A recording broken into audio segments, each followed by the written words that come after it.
let me preface these remarks with I never, ever believe Israeli figures.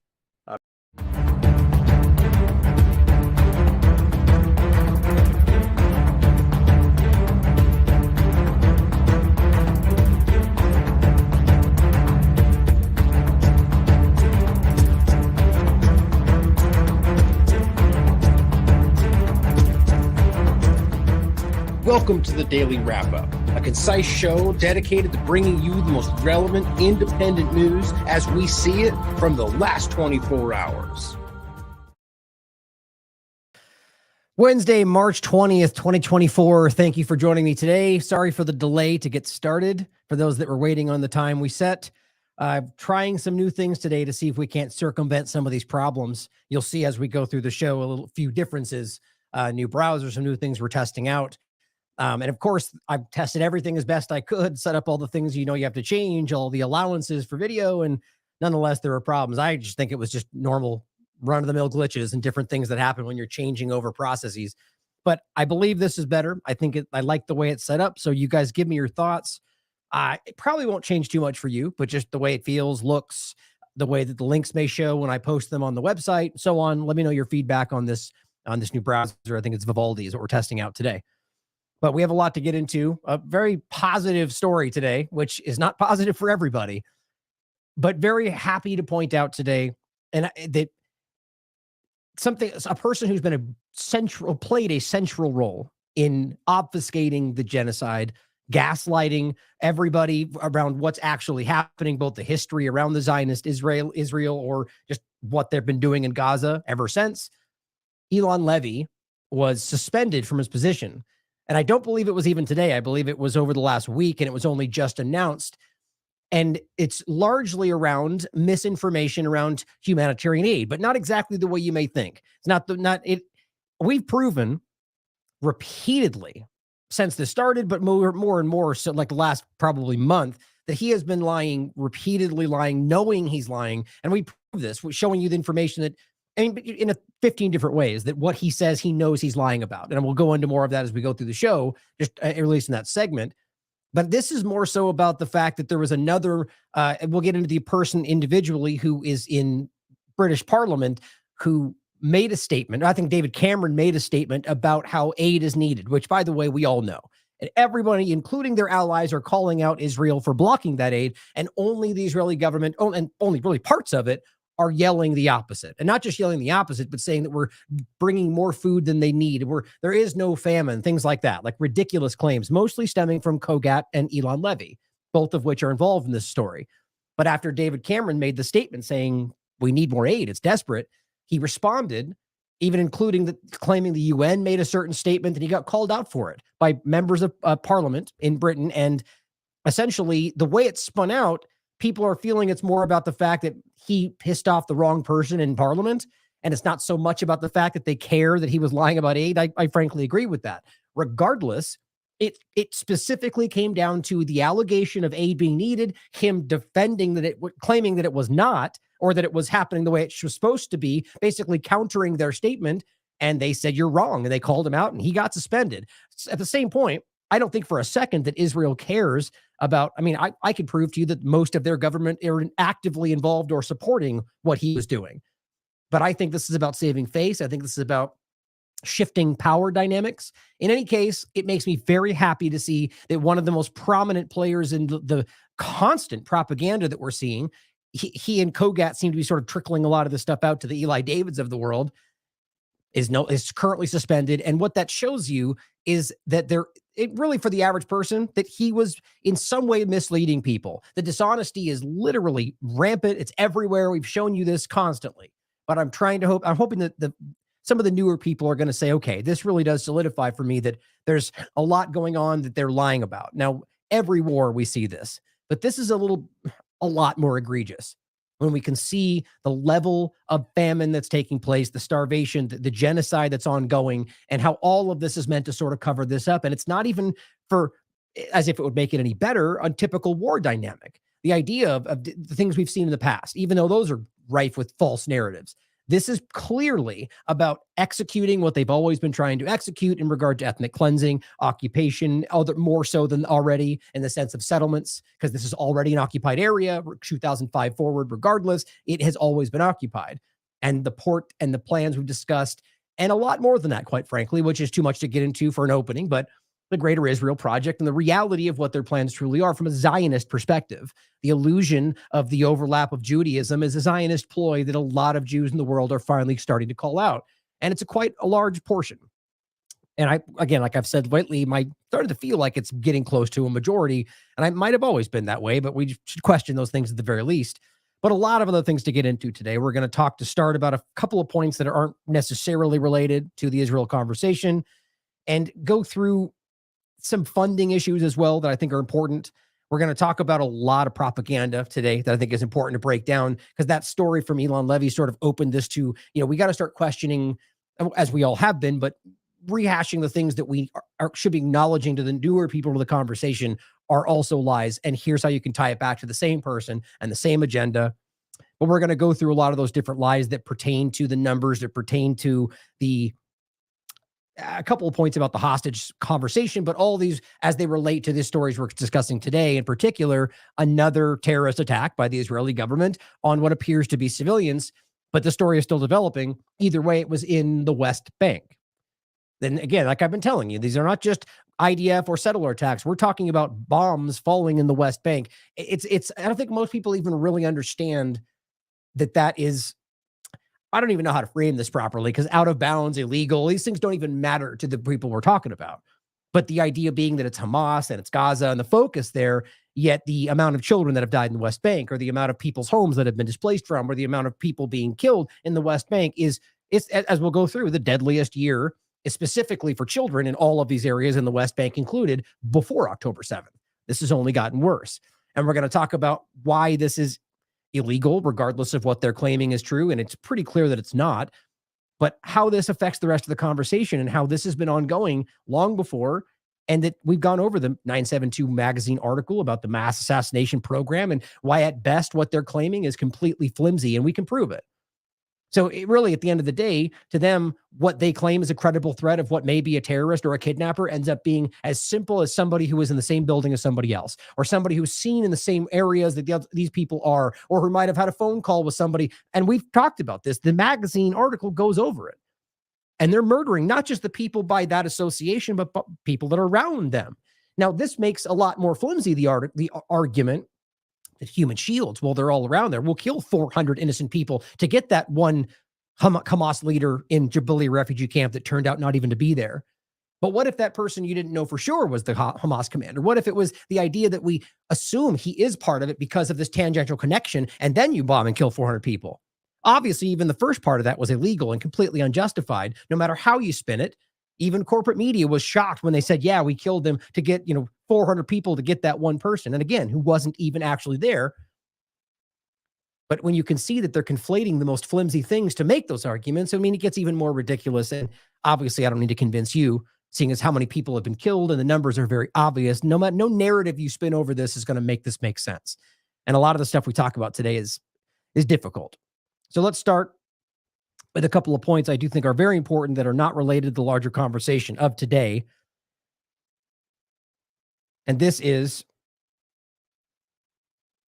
I'm trying to get back to, there it is. This one. There we go. Really, I mean, something we've talked about a lot, as you know. Maybe those new to our platform haven't seen us discuss this. This was one of the things that I was probably one of the earliest platforms covering, if not the, you guys can decide for yourself. I remember talking about this alongside groups like, I think it was Inversionism and the Expose way back in 2021, even before that.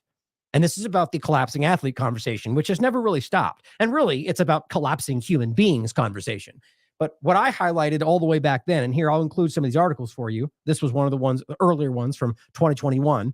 Children/athletes are collapsing and dying from, quote, sudden cardiac arrest at unprecedented levels. Now, no, this was not my opinion. For those new to this, I went over the FIFA article that was about a 7 or 8 year time frame. I went over the NIH study about collapsing athletes, and both of them showed you staggering the numbers were not even comparable. We're talking about an amount that they claimed over a 7-8 year period, which we had already surpassed within the first half of 2021. And even going to 2022, even worse. And again, my point wasn't to say that we knew what was causing it. Of course, it's obvious what is likely the culprit, and I would say provably in many cases. But the point was simple that, well, if we don't know, then why isn't everybody freaking out about why? And the argument became, well, it's not that. You're a conspiracy theorist, and that means it's not happening. Well, clearly they're collapsing. Clearly we have excess death. Connect the dots. No, but the point is they didn't want to. And what I was most frustrated about is not the criminals denying the crime. Obviously, that's going to happen. It's all the other average people out there lost in the paradigm that kept shouting things like this down because, well, the TV said so. And honestly, there's a lot of people that did that didn't, they're maybe petty, but they weren't necessarily evil people with bad intentions. They just wanted to be right and didn't like that your politics said that they were wrong and just shouted you down. The problem is it's that provable. So is East Palestine. So is a lot of these conversations that we never see any real change in, but things seem to be shifting positively right now in some levels of awareness around the world. I'm hoping that bleeds in further. If we can just claw this out of the I was going to say the jaws, but what is out of all the two-party illusion sides, the screamers, the people controlling the perception of a lot of people that don't realize they're being played, we could actually see positive change. Okay, I'm done preaching. The point is that this is important and real and obvious. Ozzy17 shared this today.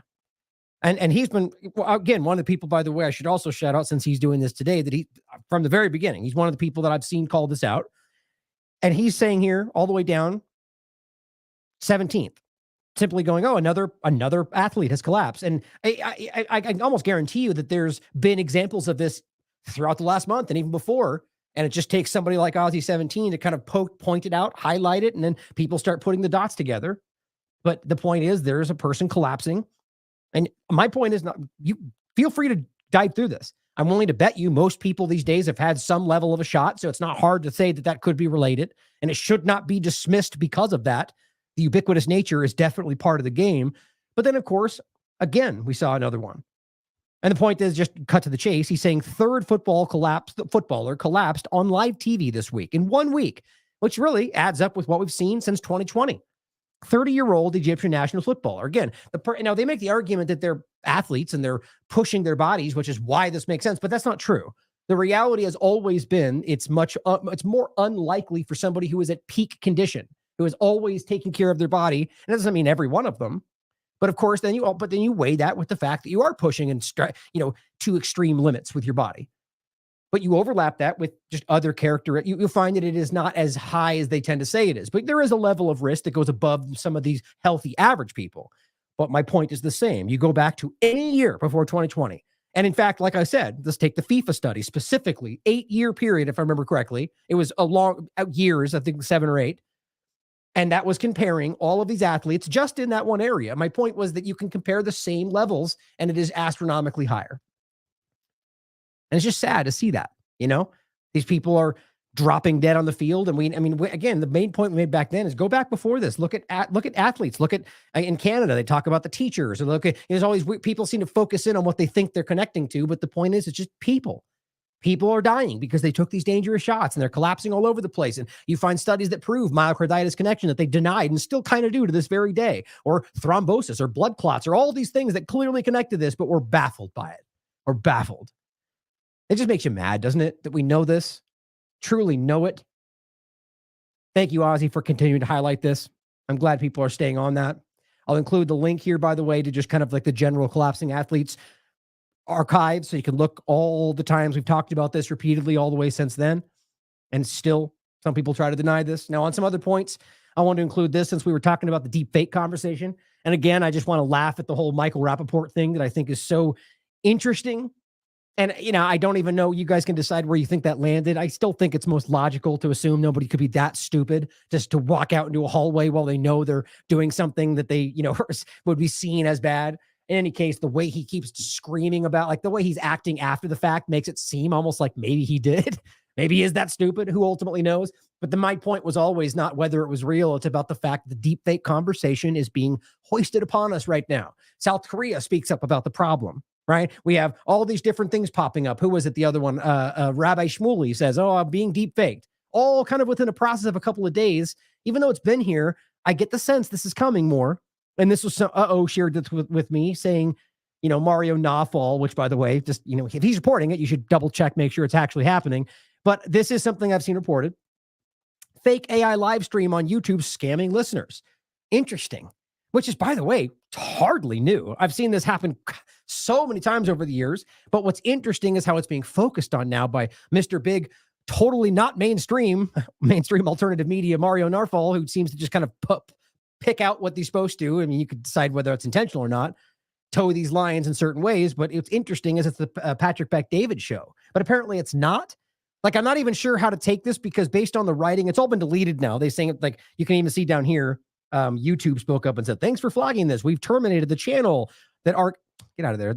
It violates our community guidelines. Oh, I'm sorry. The point was that on this show, they're claiming, or apparently it was a deep fake where they're basically saying, scan this QR code and we'll give you extra Bitcoin or you'll make more Bitcoin back. And one of those classic cryptocurrency scams. But my point is for the podcast, apparently this was done over the top of their show, right? So the Patrick Bet-David show is showing, and it's lined up with what he looks like he's saying, but it's actually not him or it's not what he said. Or at least that's the story. I don't know how I can find a way to confirm that, seeing as how it's been deleted other than looking at the original. But my point is it's hard to know if it could have just been added to by them or somebody else. In any case, the point is this exists. We know that. How is it not happening crazy prominent all over the place with people? I mean, people can make this stuff on their phones right now. I just think this is fascinating to me, and it's terrifying when you really think about it. How long until this becomes so prominent that literally nothing means anything? And what do we need? Digital IDs. By the way, Derek is writing something about that coming up very soon because I'm definitely making sure I use some of the funds that you guys donated to keep some of the writing going, both Robert and Derek. And of course, Whitney, when she wants to continue writing again, there's a lot going on over there. Now, just so you guys know, on that note, Whitney, Derek, Robert, Taylor, Matt, now with Jason and everybody, this is going to be the team forever. And I mean that unless they choose to go elsewhere, regardless of financial issues or being attacked. These are people that, when I've discussed this with each of them, this is something that we all believe in, much bigger than just, obviously I'm going to always fund them for their work. My point is that we all believe in the meaning of what we're doing. And we all believe we're going to continue doing this together for as long as it takes. Just so you guys know that, just since that popped into my head. But this is crazy. And I think this is going to happen towards a lot of creators like us, where we are going to be manipulated, lied about, and so on. And then they're going to force this in to make you can't access the internet without things like this. In any case, very strange. Be careful about stuff like this. I've got people pretending to be me in multiple locations on Telegram. So just heads up, guys, be careful. Question everything. Now, into the conversation of Israel and specifically about funding, I find this very interesting. Mark Dubowitz. Now, this actually, I should make this point about this for the whole show. A lot of these things kind of tie back to the propaganda angle, which they largely do with these conversations. And this is about, a lot of these are trying to get ahead of what they see coming. Most of this is pretty reactive. Well, this is technically reactive too. That's pretty much how Zionist propaganda seems to work, where this is happening and they come out with a reactive article to kind of counteract what people are already seeing. But that's pretty, reactive propaganda doesn't usually work too well because a narrative's already been set. They're already reading it. They already have an idea and you're over here going, no, wait, this is the story. Most people don't, they gravitate towards the first thought. Now, my point is that we know for a fact that Israel is paying people to protest, to be involved, to post things online. Now, just before you freak out about that, that's been publicly discussed. They've admitted this. Of course, the angle is not that we're lying and propagandizing. It's that we're promoting and funding the people that support us, and we want to support the Jewish community, and that's clear. And if you think that's not happening, you need to take a step back and just look it up. It's very clear. I hate to use look it up term, but the point is that Israel and multiple groups have openly discussed the fact that they're doing this to push back against the bad guy terrorist narrative or whatever. And I'll show you some examples. That's not to say that there's not I almost guarantee there's examples of that happening in reverse. I don't have any evidence of it, but I just think that's likely in any circumstance that people would, in their minds, in any side, you might think that you're on the right side of things and that your funding is not bad. You're just trying to help the narrative, right? So you can see how. But this comes down to facts as always, and what we can prove. And what can we prove? Well, that very clearly the Israeli government is actively promoting things for narratives, funding stars, including Michael Rappaport, to take visits to Israel, and as long as they continue promoting the narrative, which, by the way, they probably would have done anyway. But that still means the same thing, though. or funding people to go to protest, which we saw public posts, right? They're giving money to people to go out and protest at these massive protests and so on. So we come out with an article like this. What many suspected, now confirmed by this newspaper. Pro-Palestine and increasingly pro-Hamas, which I don't even know why he thinks he can say that. This conflation, just increasingly pro. Well, some people may think that, some people may not. But people who are pro-Palestine and these protests that we see are very adamant about, and I can probably even tell you that some of them may actually believe they can support Hamas, but not want to say it publicly because they'll use it against them.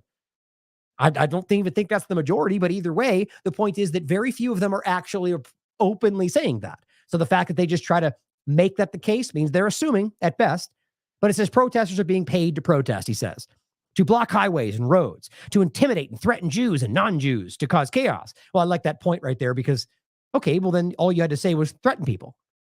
Right? Because the point is always to try to shoehorn this into specifically against Jewish people and hatred and racism. Well, if you're intimidating Jews and non-Jews alike, well, then all you had to say was intimidating people, which inherently means it has nothing to do with race or religion.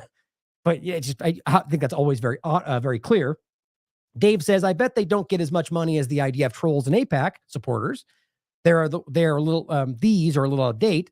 I suspect you have had pay raises since then. And he's just highlighting one of these things that you see circulating online that, my point is this is provable stuff happening, whether this is a screenshot of a real one or not, you guys can decide for yourself. The point is not what he posted there. We'll come to the real examples in a minute, but just to show you that people are calling them out immediately. But here's the article he posts. So you'd expect, since he's highlighting this as the evidence we all knew was there, and even the title, protesters paid to take part. Well, it's pretty interesting. Let's look what the Toronto Sun believes means paid to take part. Because the whole point of the article build up in the beginning is, we knew it. That's even the article. They're being paid to protest. What many have suspected has now been confirmed. It's the same thing. Not very slanted perspective, right? Just, I'll show you why. They've got professional, basically saying, they got signs, they got all this stuff, which none of that has to do with what you can prove is being paid. All you can see is this. And this is what it comes back to. This is what the Collective said, where they're citing this narrative from. It says this fund, the fund they're highlighting here, the Solidarity Fund, is to help cover costs. And by the way, this is the group that is claiming that they're being paid to protest. And this is what they're saying. The fund is to help cover costs incurred when organizing or participating in local actions. Okay? It says this can include, but not limited to, the cost of lost wages, supplies, items, fundraising, paid speakers. Okay. Well, that's not the same as being paid to protest. That is groups funding things that you may need while they're including wages being lost. Now, I'm not going to pretend that you couldn't make a similar argument that maybe they are paying everybody and this is just the way they lie about it. Like, I'm not going to be as ridiculously one-sided as the people that we're talking about. But what I'm trying to highlight is that this is not even remotely the same as going, come out and be here and we'll give you $250. This is saying that we will cover the cost that you may, wages lost because you're coming out to support this cause, or supplies that you may want to use or maybe will provide, like signs. Sure. Yes. Items for fundraising, paying speakers to come be there to speak. That's not the same thing. Now, speakers you could argue that maybe the overlap with the famous people on the other side, but what we're discussing is directly paying large groups of people to simply be present. Then you can argue that may not be genuine, right? This is people that would be there either way, and these are the costs that are being helped to help people that may lose their wages and so on. So feel free to read it. That is the argument. And yet that's the kind of the claim. We got them. If that's the best you have, by the way, that same fund concept works for just about literally any group you could talk about, any group that is in some way mobilized and not just a group of 6 people out there with signs. Like, that's how these things operate. It's a group and they have funds and they allot those funds to work for their agendas. It's the same thing on literally any side. Now, if that fund is going to say, hey, come here and we'll give you $50, that's different. And that's what we're seeing across the board on the Israeli side of this conversation. So here's the point about that. Maximilian, first of all, Josh Kadish says, it turns out that the organization that has been bringing celebrities such as Noah Schnapp, Nikita Dragun, Michael Rappaport, Scooter Braun, Tiffany Haddish, and others on propaganda trips to Israel, which we've seen them with their roundabout, walking through the propaganda tour. It's a right-wing Israel advocacy group.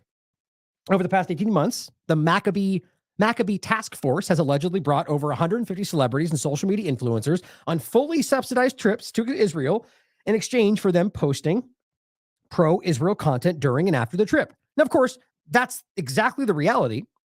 But you see, if you're on the side of you believe or are pretending this is the right side of things, you could say, well, I'm going to be posting. They're simply, it's the same game. You could say that they're simply just they're saying, we'll promote you doing what you're already going to do. Here's some subsidization for that support. But you realize that at the end of the day, you are bribing to come do this and go back and do what we said. Not the same as supplying signs to be there to protest. And you can read about it. It's written. And again, it's not, it's publicly discussed.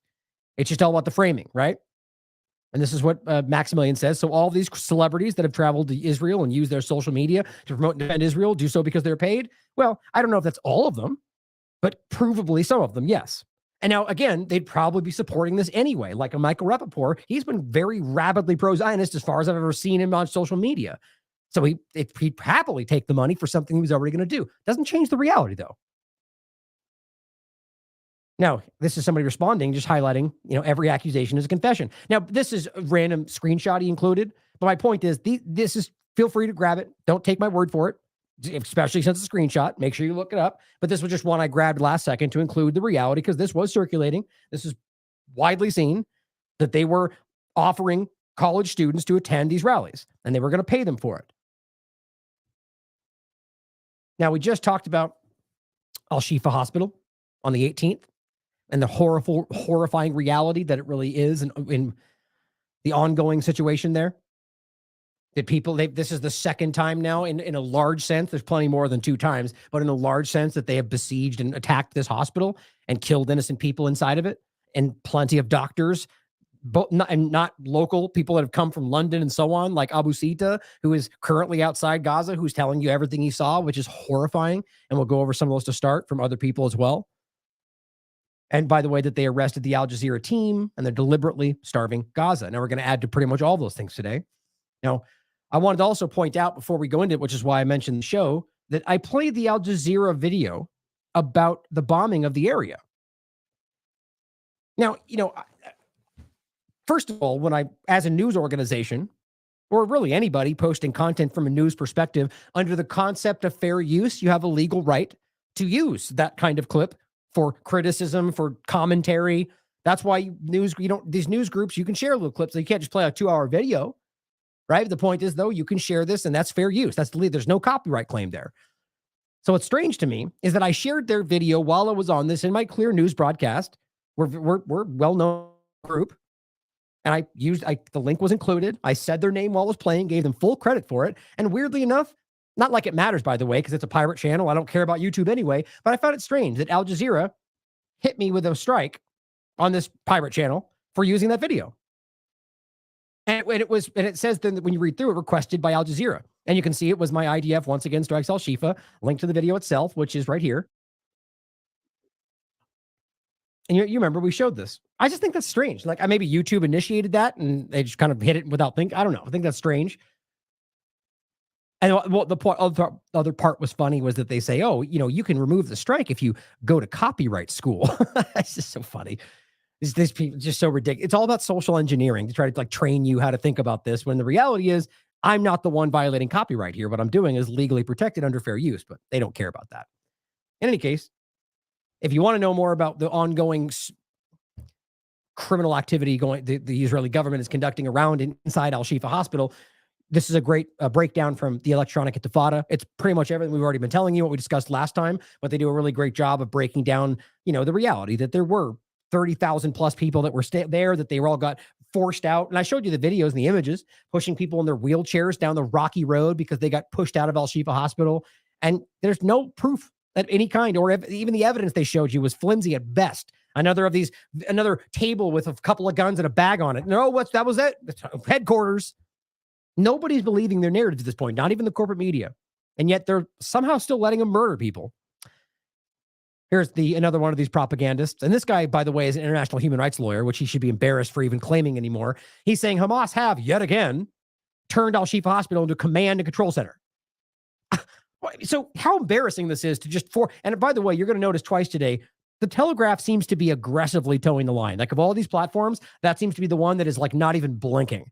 Hamas are cruelly turning hospitals into targets. Read the article. The evidence is Israel says about everything. And the bottom line is that you can't prove what you said last time. And everything you showed was even laughed at by groups like the BBC. They said that doesn't prove anything. And even Wolf Blitzer brought it up on an interview with the redhead colonel, I forget his name now, in the Israeli military, and said, well, you never proved it last time. And you said, yes, we did. And you're done. They didn't, guys. Not even the media thinks they proved it. It's clear. They did not prove what they claimed. They lied about Al-Shifa. And I've talked about that. Caught lying about Al-Shifa Hospital. What you're looking at in the picture, that's supposed to be the command center. Ignore the videos we showed about highly produced videos of tunnels and massive centers and command. Nope, this is what they showed you. And this moron over here on the left just didn't even turn around in time. And I'll actually include this one, because we talked about, where is it? Right here. The proof and the reality, which even former Prime Minister Barack on the record said, Israel built that command center. Not the one that they pretended they were going to find, not the room they showed you, but the real thing that was down there, which whatever, for whatever reason they didn't show, because I think what the evidence revealed is that it wasn't even, either wasn't in use, or it very clearly suggested that it was exactly what we told you, that it was built in the 80s by the Israeli government. And that was admitted publicly on CNN by former Prime Minister Barack and plenty of others. And even recently said it again, by the way, built a command center under the working hospital. While there was work, that was while it was a publicly working hospital. They built their own military setup and then they blamed Hamas for it. In any case, he's claiming that they did it again, using the most innocent as human shields. These are just desperate narratives. None of this has been proven. And quite frankly, the evidence suggests it's not even happening. In this Telegraph op-ed, he explains, and that's exactly why it's happening, because he wrote an article and claimed the narrative as fact. So follow up on this if you want to know more about Al-Shifa. It's still ongoing, unfortunately. Now, we're going to quickly want to make a point about resistance in general. I just want to highlight that again, but I want to make sure we understand that this is not a new situation as we go into the discussion again about how people are starving and how Elon Levy had a massive role in maintaining that famine. Dilly Hussein points out, this British Palestinian kickboxer, who basically said publicly, we are staying in this land, on this land, and we do not believe in the international community or the human rights supported by countries that claim to be civilized. We believe in our resistance. Which, of course, you're going to see people like Oren down here, who's already been caught lying about how there's not a famine, even though we can prove it. And we proved his video, which I'll show you in a second, was a fake video that they lied about and put a fake date on it. And he got caught by Twitter. Here he is saying, deport him. And you'll see more comments like that. Why? Because what they're trying to pretend is that what he meant was violence and racism, which is not the truth. Well, arguably, you could say violence in the sense of armed resistance, but he did not mean terrorism. He did not mean what they're trying to pretend he means by resistance. And of course, the other parts, we do not believe in the international community, jumping on that saying, see, we told you, while Israel's actively going, we don't care what the community says. We don't believe in the UN. Even Michael Rappaport just wrote that on Twitter. We don't believe in the UN. It's just so painful how they will rapidly and constantly be like, the United Nations is racist and they're all Hamas and we can legislate anywhere in the world. International law is not bound up. They've said all of those things recently. And yet then when this guy says, which is what they're intentionally misinterpreting, they go, see, they think the thing that we just said too. No, they make it about how only they don't believe in the internet. They're desperate. But what he means, he does not believe in this international community that is lying about what they're actually doing. Or he says the human rights, not in general, but the ones supported by countries that claim to be civilized. So the illusion of it. The groups that pretend what they're protecting are human rights when they're going around murdering people in starving countries. That's what he means. I don't believe that fake international community either. I believe in the groups that might potentially build some kind of community that actually care about human rights, the real human rights, the idea of free movement, the idea of self-determination. That is what he's actually talking about. And he gets into the idea of we believe in our resistance. Why? Because it's a legally protected act. Now, look, if you want to argue all day long that you think Hamas on October 7th committed a terrorist act, you could think that all you want. I disagree with you, but putting that aside for a minute, you must at least acknowledge that in a context completely in a vacuum, There is such a thing as armed resistance, and it is legally protected under international law per the Fourth Geneva Convention. And that means, because if it's an occupied territory, again, in a vacuum, right, random situation, and that occupied territory, no matter how long it's occupied, decides one day to pick up arms and fight back, they don't need a reason. And they can murder people, or rather kill people in the context of war. The point is military targets. Now, I don't want any of that to happen. I don't like the idea of war or violence in any sense. But if we're going to pretend we're acknowledging international law, the reality stands that an occupied territory has the right to pick up arms and fight against military targets for their own independence. You know, sort of like the founding fathers and the revolution for the American Intifada. All right, that's what we're talking about. Now, taking it back to this, from removing this imaginary situation and highlighting the fact that Gaza is provably occupied and all of Palestine, going back to the document I just read to you from 1978, all the way forward, all of Palestine, including and not specifically isolated to West Bank and Gaza, they are occupied, meaning they have the right to armed resistance. Now, yes, as I've always said, crimes that might have and were committed, such as kidnapping civilians, and I say might have in the sense of if they were killing civilians, which at this point we should be very suspicious about what actually happened, but you can prove they took civilians back to Gaza. That's a crime. That should be regarded as a crime.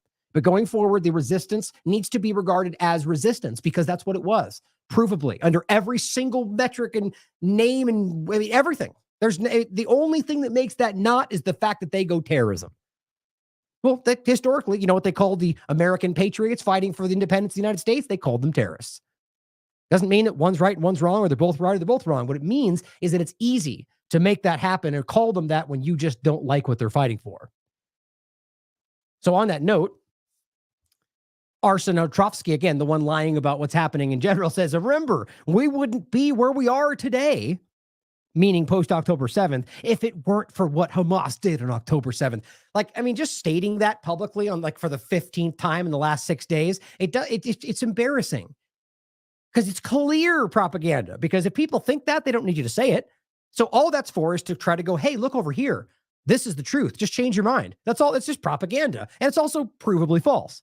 To pretend like it just randomly started on October 7th, nobody anywhere thinks that. People that are claiming that's the case, they know that's not true. It's painfully obvious. And he says every civilian killed or starving, whether in Israel or Gaza, I'm pretty sure there's no starving people in Israel, is entirely 100% the fault of Hamas. I don't even know how you could pretend a child realizes that's ridiculous. Even if you argue that everything they're doing is justified, it's still their fault. They're still the one choosing to starve and kill people. But let's go to the clip that I wanted to play. Now, let's be honest, shares this. We wouldn't be here today if they didn't commit genocide 75 years ago, and every day since, by the way. Maybe you could dispute the word genocide, but war crimes for sure, as Israel continues to do to this day. So let's play this clip. I probably could just play it for here. I think it's all subtitles, but just recognizing that these are people speaking about what they did all the way back in the first Nakba and since then. And by the way, you can see the same things being said right today as they point to people in Gaza. And that's his point. To this very day, it's the same thing. בית אחרי בית, בית אחרי בית, פיצוץ נעלה, ואנשים בורחים, את מבינה? House after house, we burned them out. אני אומר שלא, נשים וטף. They asked him, were there children, people in there? He goes, yeah, who said they weren't? Women, children? They didn't care. A lot of these guys that existed, these are old school Zionists back from the original Nakba. They laugh. We've shown you the images. They laugh as they talk about raping women and killing children. It's not it's public information. נשים פצועות וגברים, בטח. היו לנו 28 מטענים של חומרי נפץ. מתקרבים לבניין, מלכים את חומר הנפץ, מפעילים אותו, ופוצים את הבניין, הכל יושבה. Blew it up with everyone in it. בשביל להפעיל את משל יסין. לומר לך שאנחנו לא ירינו. איך הם נהרגו בעצם? This is obviously a compilation, right? But the reality is there's so many different videos out there and compilations of many different, to current all the way back to as old as you can see. Don't forget the oldest reservist. That he's an old from the Lehigh Zionist, foundational. But Dan Cohen's written about it. Right, but the Lehigh party that's like a foundational aspect of Zionism, where he's saying kill them all, everybody, children, everybody. If you don't kill them first, they'll come kill us. And he's talking about all Palestinians. He's very explicit about it. יושבים בחדר He's this guy, family sitting in a room, he says. משפחה. אתה זורק Tossing a grenade. Sounds familiar, doesn't it? אז מה הפלא No wonder. The grenade blows them to הרימון bits. קורע אותם? זה היה דבר נורא. Yeah, it was horrible. He said, but what could we do? Classic. That's what we're dealing with. That's right to this very day. Now, here, just in case you were confused about how this was only post-October 7th and you're believing Oren and the rest of the people lying to you, it's not hard to see. Here's 972 Magazine, Israeli platform. This was the deadliest year for Palestinians' children since 2014. No, not published today, published December 14th, 2021. Now that one's important because it goes back even further than the one that we've been seeing. The one from I got it next. I forget the name of the platform. The one that shows you just before. But this was the same thing going back since 2014, meaning it's deadly then. But even this is the deadliest year since 2014, which is 2021, just for Palestinian children. Why weren't we screaming about it then? Why aren't we screaming about it now? Only one side matters for certain people in this world. Here's the New Arab. That's what it was called. This was citing a UNICEF document, right? So if you don't like the platform, the point is it's public information. 2023. Guess what? The deadliest year for Palestinian children. Weird how it just keeps getting more and more deadly for children, right? I mean, there's just no way you can possibly misunderstand that.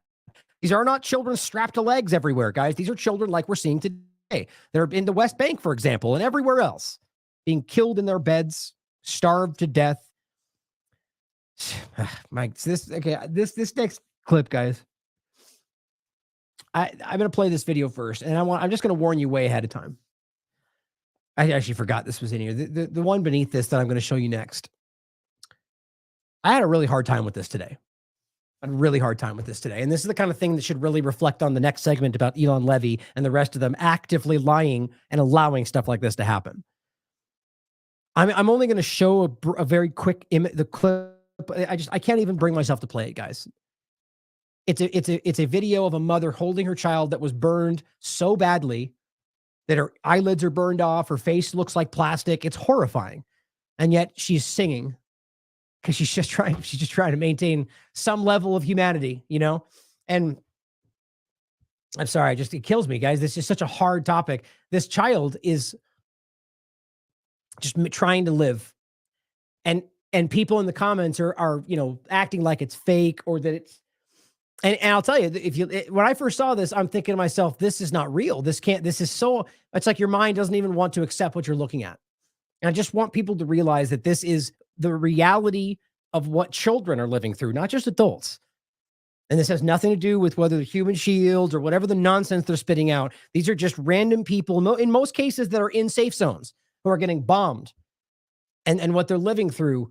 I mean, imagine what this does to their families and going forward and the whole blowback conversation. So first, I'm going to say it again in a second, but first I'm going to play this. This is Nick Maynard from Oxford, a surgeon. He says, one child I'll never forget, and this is not even the same child, by the way, had burned so bad you could see her face bones. They knew there was no chance of her surviving, but no morphine to give her. So not only was she inevitably going to die, but she would die in agony. As one story times thousands that are happening every day because we debate about whether or not this is defending themselves or because they're not. I mean, again, it's almost insulting to pretend like there's even a narrative to discuss when this is going on. And it's not some emotional point, guys. Remove the emotion from it if that's possible. The reality is the numbers are, it's unbelievably obvious. I've said this many times. Let's just take half the number of what they're pretending is disputable, and it's not, even though their own military has admitted that these are accurate numbers. Let's just pretend it's 7,000 children. What narrative are you about to say that's going to make me go, oh, okay, that's why that makes sense. That's why that's okay that they all starved to death and died and burned and died of thirst and got their parents blown up in front of them, legs amputated without. I mean, how do you possibly stand there and pretend like anything would explain that? Let's not forget the narrative of human shields has been floated relentlessly with nothing to back it up. And in the beginning, human rights groups and even the UN made the point to say it is on you to prove that's the reality. And they have not yet, not once, not one image, not one claim, not one thing other than a claim that we said it's happening. And then it just falls into the background as they bomb relentlessly without question. Here's what he said. Stating burns in small children. One child that I'll never forget had burns so bad you could see her facial bones. We knew there was no chance of her surviving that, but there was no morphine to give her. So not only was she inevitably going to die, but she would die in agony. And what made it even worse, that there was nowhere for her to go and die. So she was just left on the floor of the emergency department to die.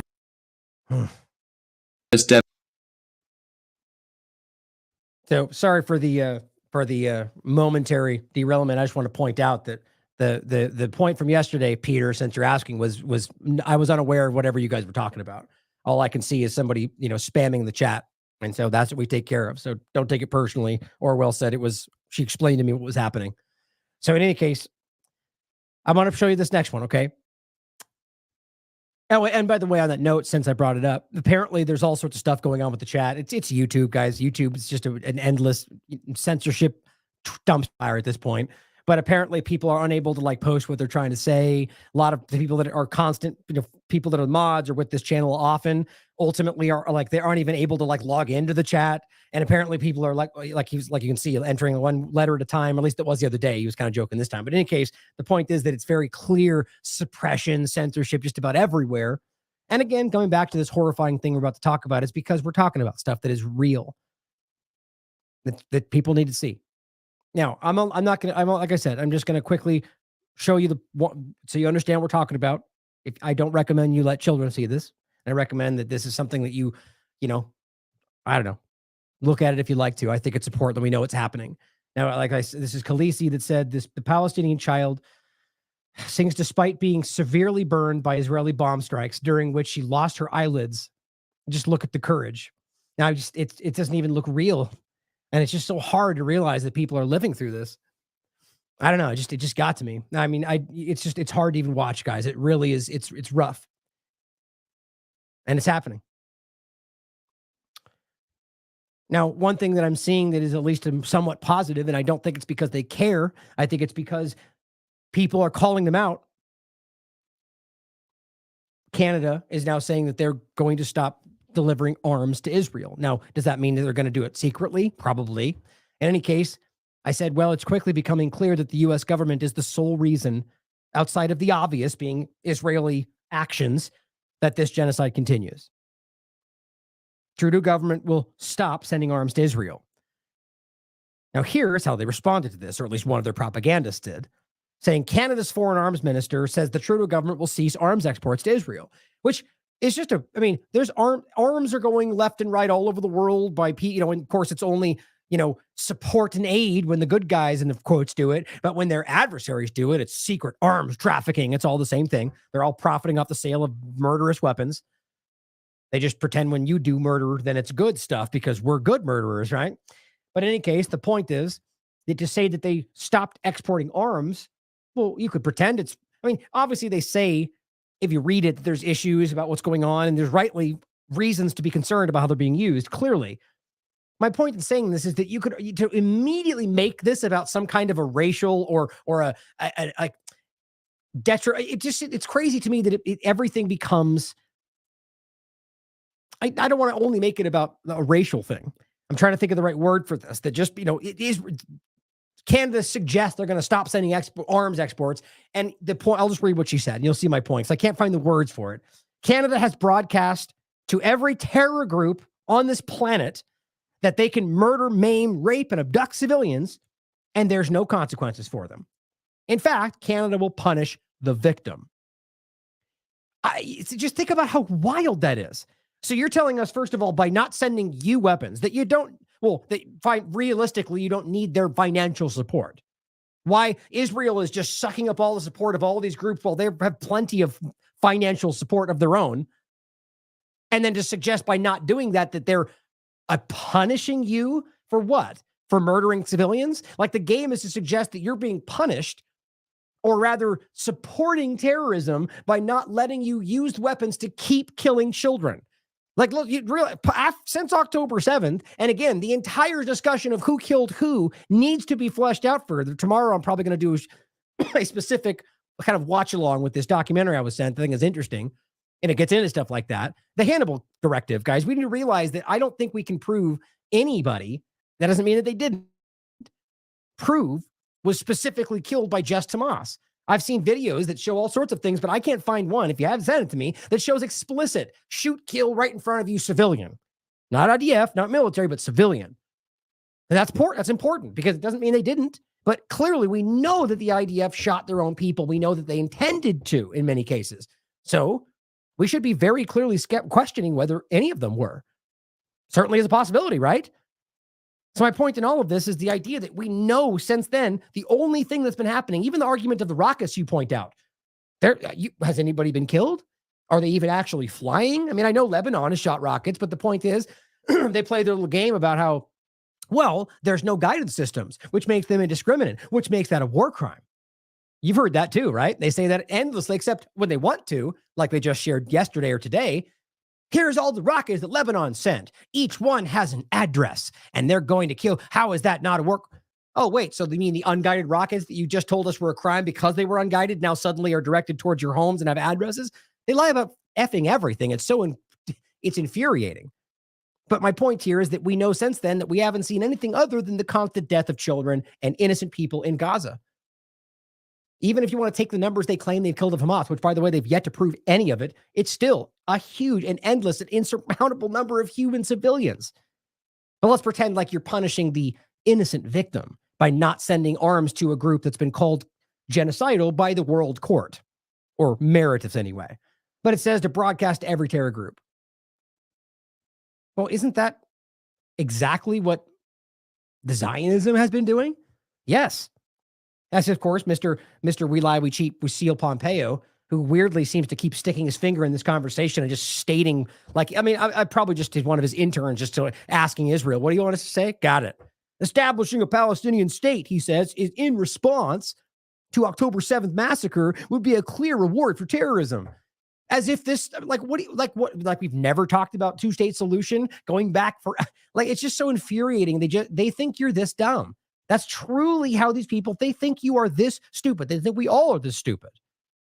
As I said, you just described the history of Zionism and the U.S. government using acts of extreme violence to achieve political ends at the expense of those you claim to fight for. From terrorist acts on the British to bombing Jews to drive them to migrate, Zionism has always used terrorism. So you're just pretty much projecting, is the point. Iraqi Jews were convinced that Israel had a hand in uprooting them.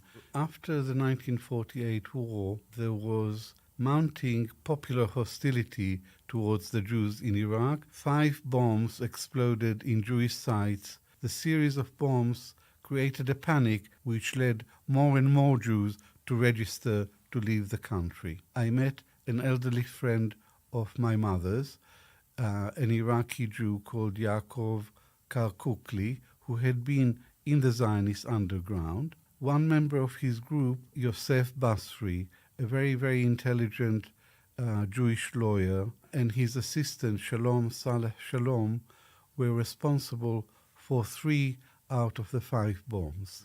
Basri's controller was an Israeli intelligence officer named Max Binet, who was based in Tehran. Right. So Avi Shalom, the very highly regarded British Israeli historian, and by the way, this is personal experience, his family and him, where he grew up, talking about the fact that this is what Zionism did. Attacked its own people in order to drive into the area that they wanted to create. Not because God gave it to them, because Britain gave it to them, because they were bombing them, because it was a terrorist attack. That's rewarding terrorism. That's what that is. And the history of that is very clear, as we've shown you in other shows. The CIA, in their own documents about Hanaga, if I'm pronouncing that correctly, and the Lehi group, and the Zionists, the history, that they were willing to sacrifice the Jews in Arab countries to achieve their state. I mean, how do you frame that as anything but disingenuous? Essentially, since you need to understand that Zionism aligned itself with Nazi Germany, and as Dan Cohen has discussed many times, well into the final solution. And how do you make sense of that? How do you make sense of the reality that they pretended the state was based to protect against what they were involved in? at least were complicit with, ignoring? I mean, that's crazy to me. So my point here is it's obvious that what they're doing is projecting this onto what they, based on what accuse them of that which you are guilty. It's a classic tactic. And here is Israel Katz, Israel's Ministry of Foreign Affairs. We're literally bring them home in his bio. Well, then bring them home. You've refused countless offers since the first week to bring them all home. And all of the families are screaming to bring them home. Full exchange for full exchange, as Hamas keeps offering. And all you do is pretend that Hamas refuses when you offer a pause that nobody wants.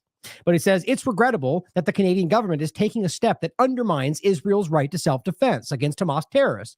Right. So the fact that they're not giving you weapons or even selling you weapons somehow means, and again, this translates most often to giving them weapons, is them undermining your right to self-defense?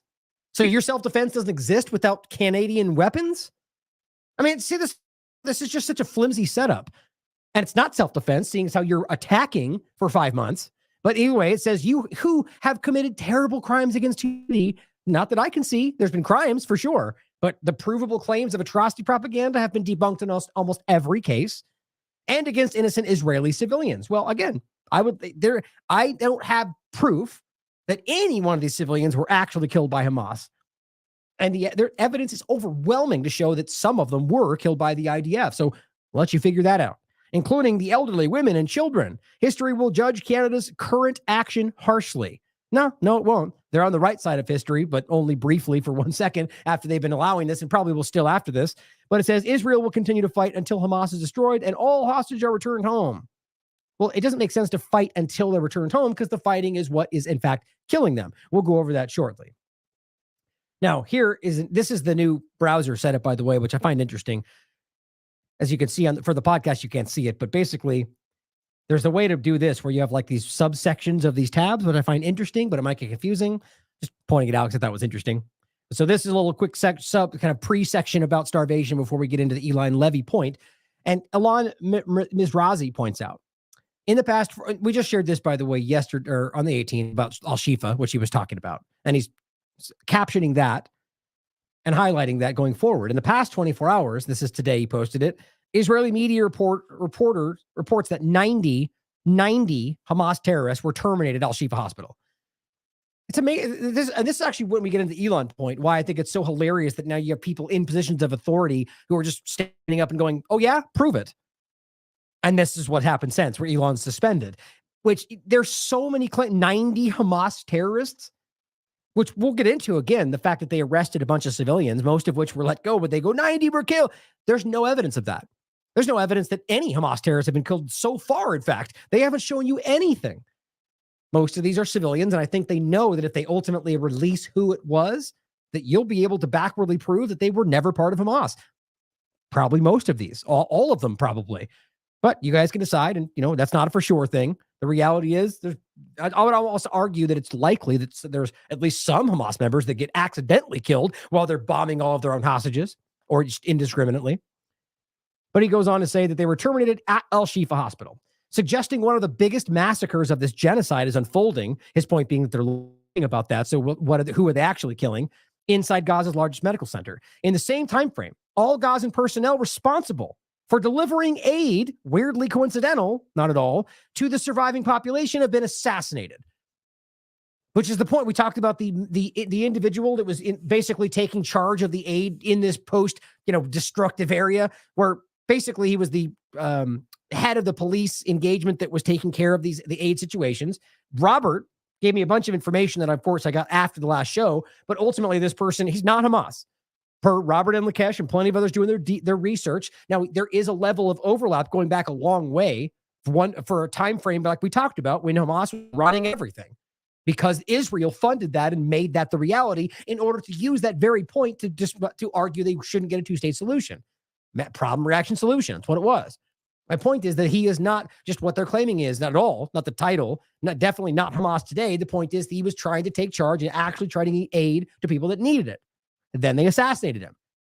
And it's obvious that right after Al-Shifa gets some level of, I shouldn't even call it treatment to be real, but some level of treatment back up and running. And then we get the guy operating there trying to set up aid deliveries for these people. And what do? They rush in and kill him and shut it down. And arresting people that were there helping treatment. I mean, it's clear what they're doing. They're destroying all the infrastructure. They can't let them start helping each other. They can't let them start actually getting aid in other ways. The point is that this is obvious about shutting down any lifeline for people starving to death. He says at the same time, Netanyahu declared Gazans are free to leave, perhaps to the new port, which I'll make a point out later in a well-choreographed leak.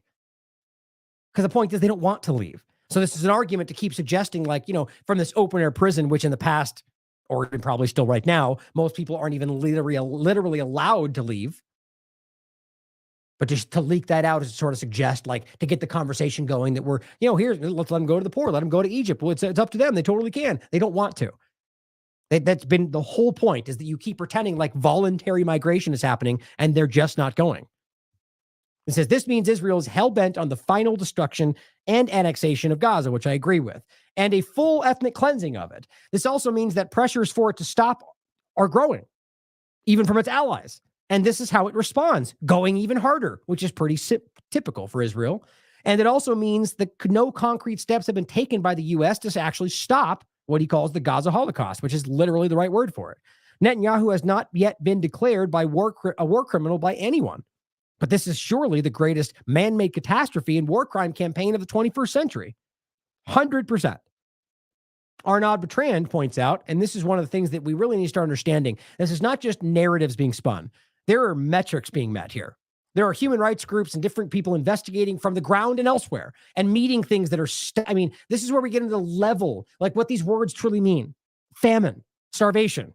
He says, how can this be allowed to happen in the 21st century? And before I even read this, remember, what we're watching right now, the level of famine is unprecedented.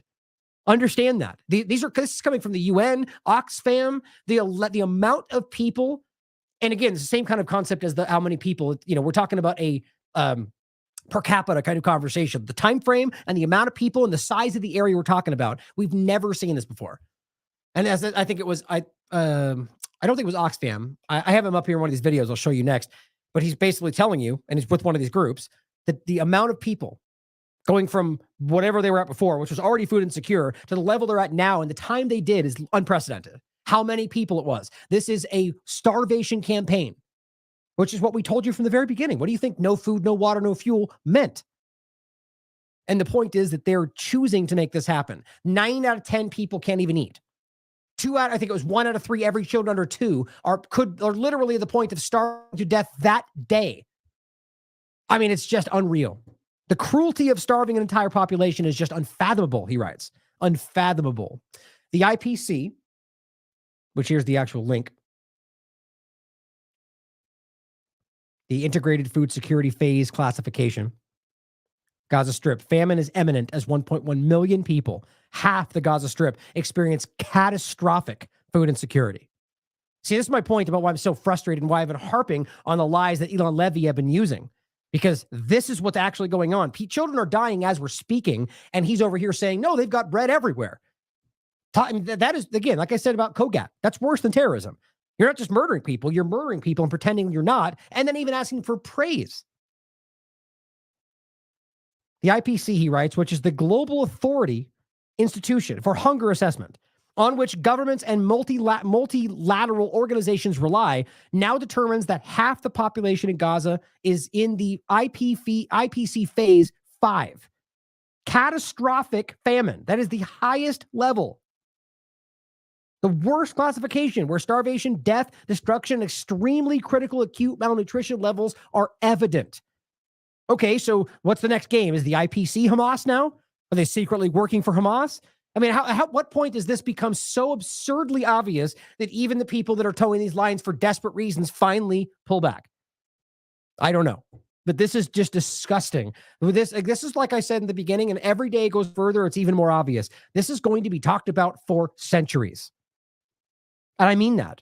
The first time I said this, I said 1,000 years. And I actually think that's accurate. We're talking about things that we've talked about. You know, like you can look up massive war actions or famines that go back hundreds and hundreds of years. We talk about them because they're unprecedented. This will change. And this is not just because it's so serious and big and unprecedented. It's because of how much is hinging around this. The entire world conversation is changing because Israel was clumsily forcing this in. which is horrifying, but there's a positive byproduct from that people finally see through it.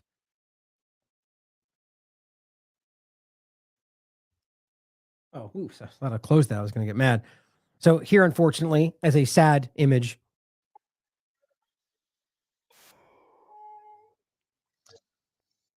we can't hear it, but the child's just crying. And you can see how food insecure this child is.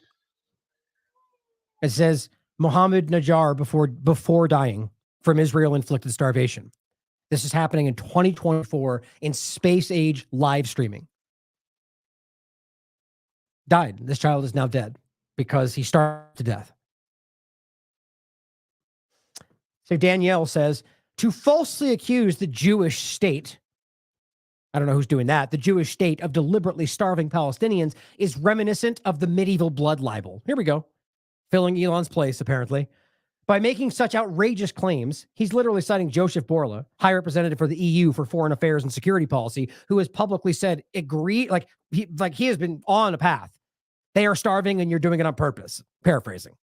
But he says outrageous claims, which we can prove, by the way, that not only defames Israel, he says, but also, even if unintended, fans the flames of anti-Semitism. That's always the defense. Who cares if it's even real? You can't point out they're doing bad things because that fans the flames of anti-Semitism. Doesn't that sound familiar? You can't point out the truth because it's Russian propaganda. It's the same thing. Amid an explosion, he says, of anti-Jewish hatred and terror threats across Europe. Hardly.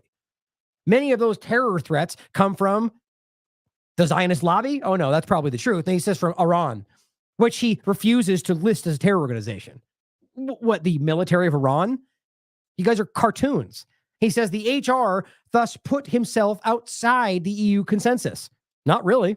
Just amongst Zionist rabid followers, the people and most of the governments even now are very aware of what's going on. And I don't think by choice. I think most of them would happily ignore the genocide if it suited their interests, but they're losing things because of it. But he goes on to say that harms EU-Israel relations, that's the point for, he's saying you're going to ruin our relationship, which is almost a threat, and undermines the standing of his office and institution. No, it doesn't. That's just desperately pathetic. But the point I said, I know, in case you want to see what he said, here's Joseph Borrell saying the simple, obvious fact, which I shared earlier. Gaza is facing famine. Okay, well, every authority on that is saying that. Everybody. And he says 100% of the people are acutely food insecure. 100%. 70% facing famine. Well, here's the crazy part about it. I keep showing you this about how the Zionist government, Israeli politicians will claim everything. Both sides of the argument if it works for them. Here's the point. What do they keep telling us? Well, Hamas is stealing all the aid. Well, when it really gets pushed, the argument is, well, whatever's happening is Hamas's fault because they're stealing it. Well, okay, then wouldn't you say there is a famine then? Because Hamas is responsible? Well, that's what you say when that argument works for you. But another side of it, you go, it's an outrageous claim, it's false.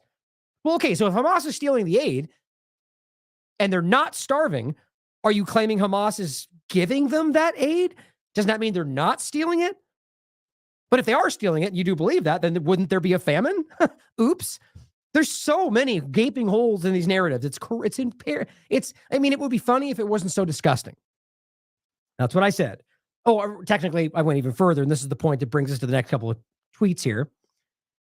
Is he says to falsely claim the Jewish state, and this is how they do this. I said, nobody is accusing Jews of anything here in this specific conversation. Somebody somewhere is, for sure. It says, it's the Israeli government being accused.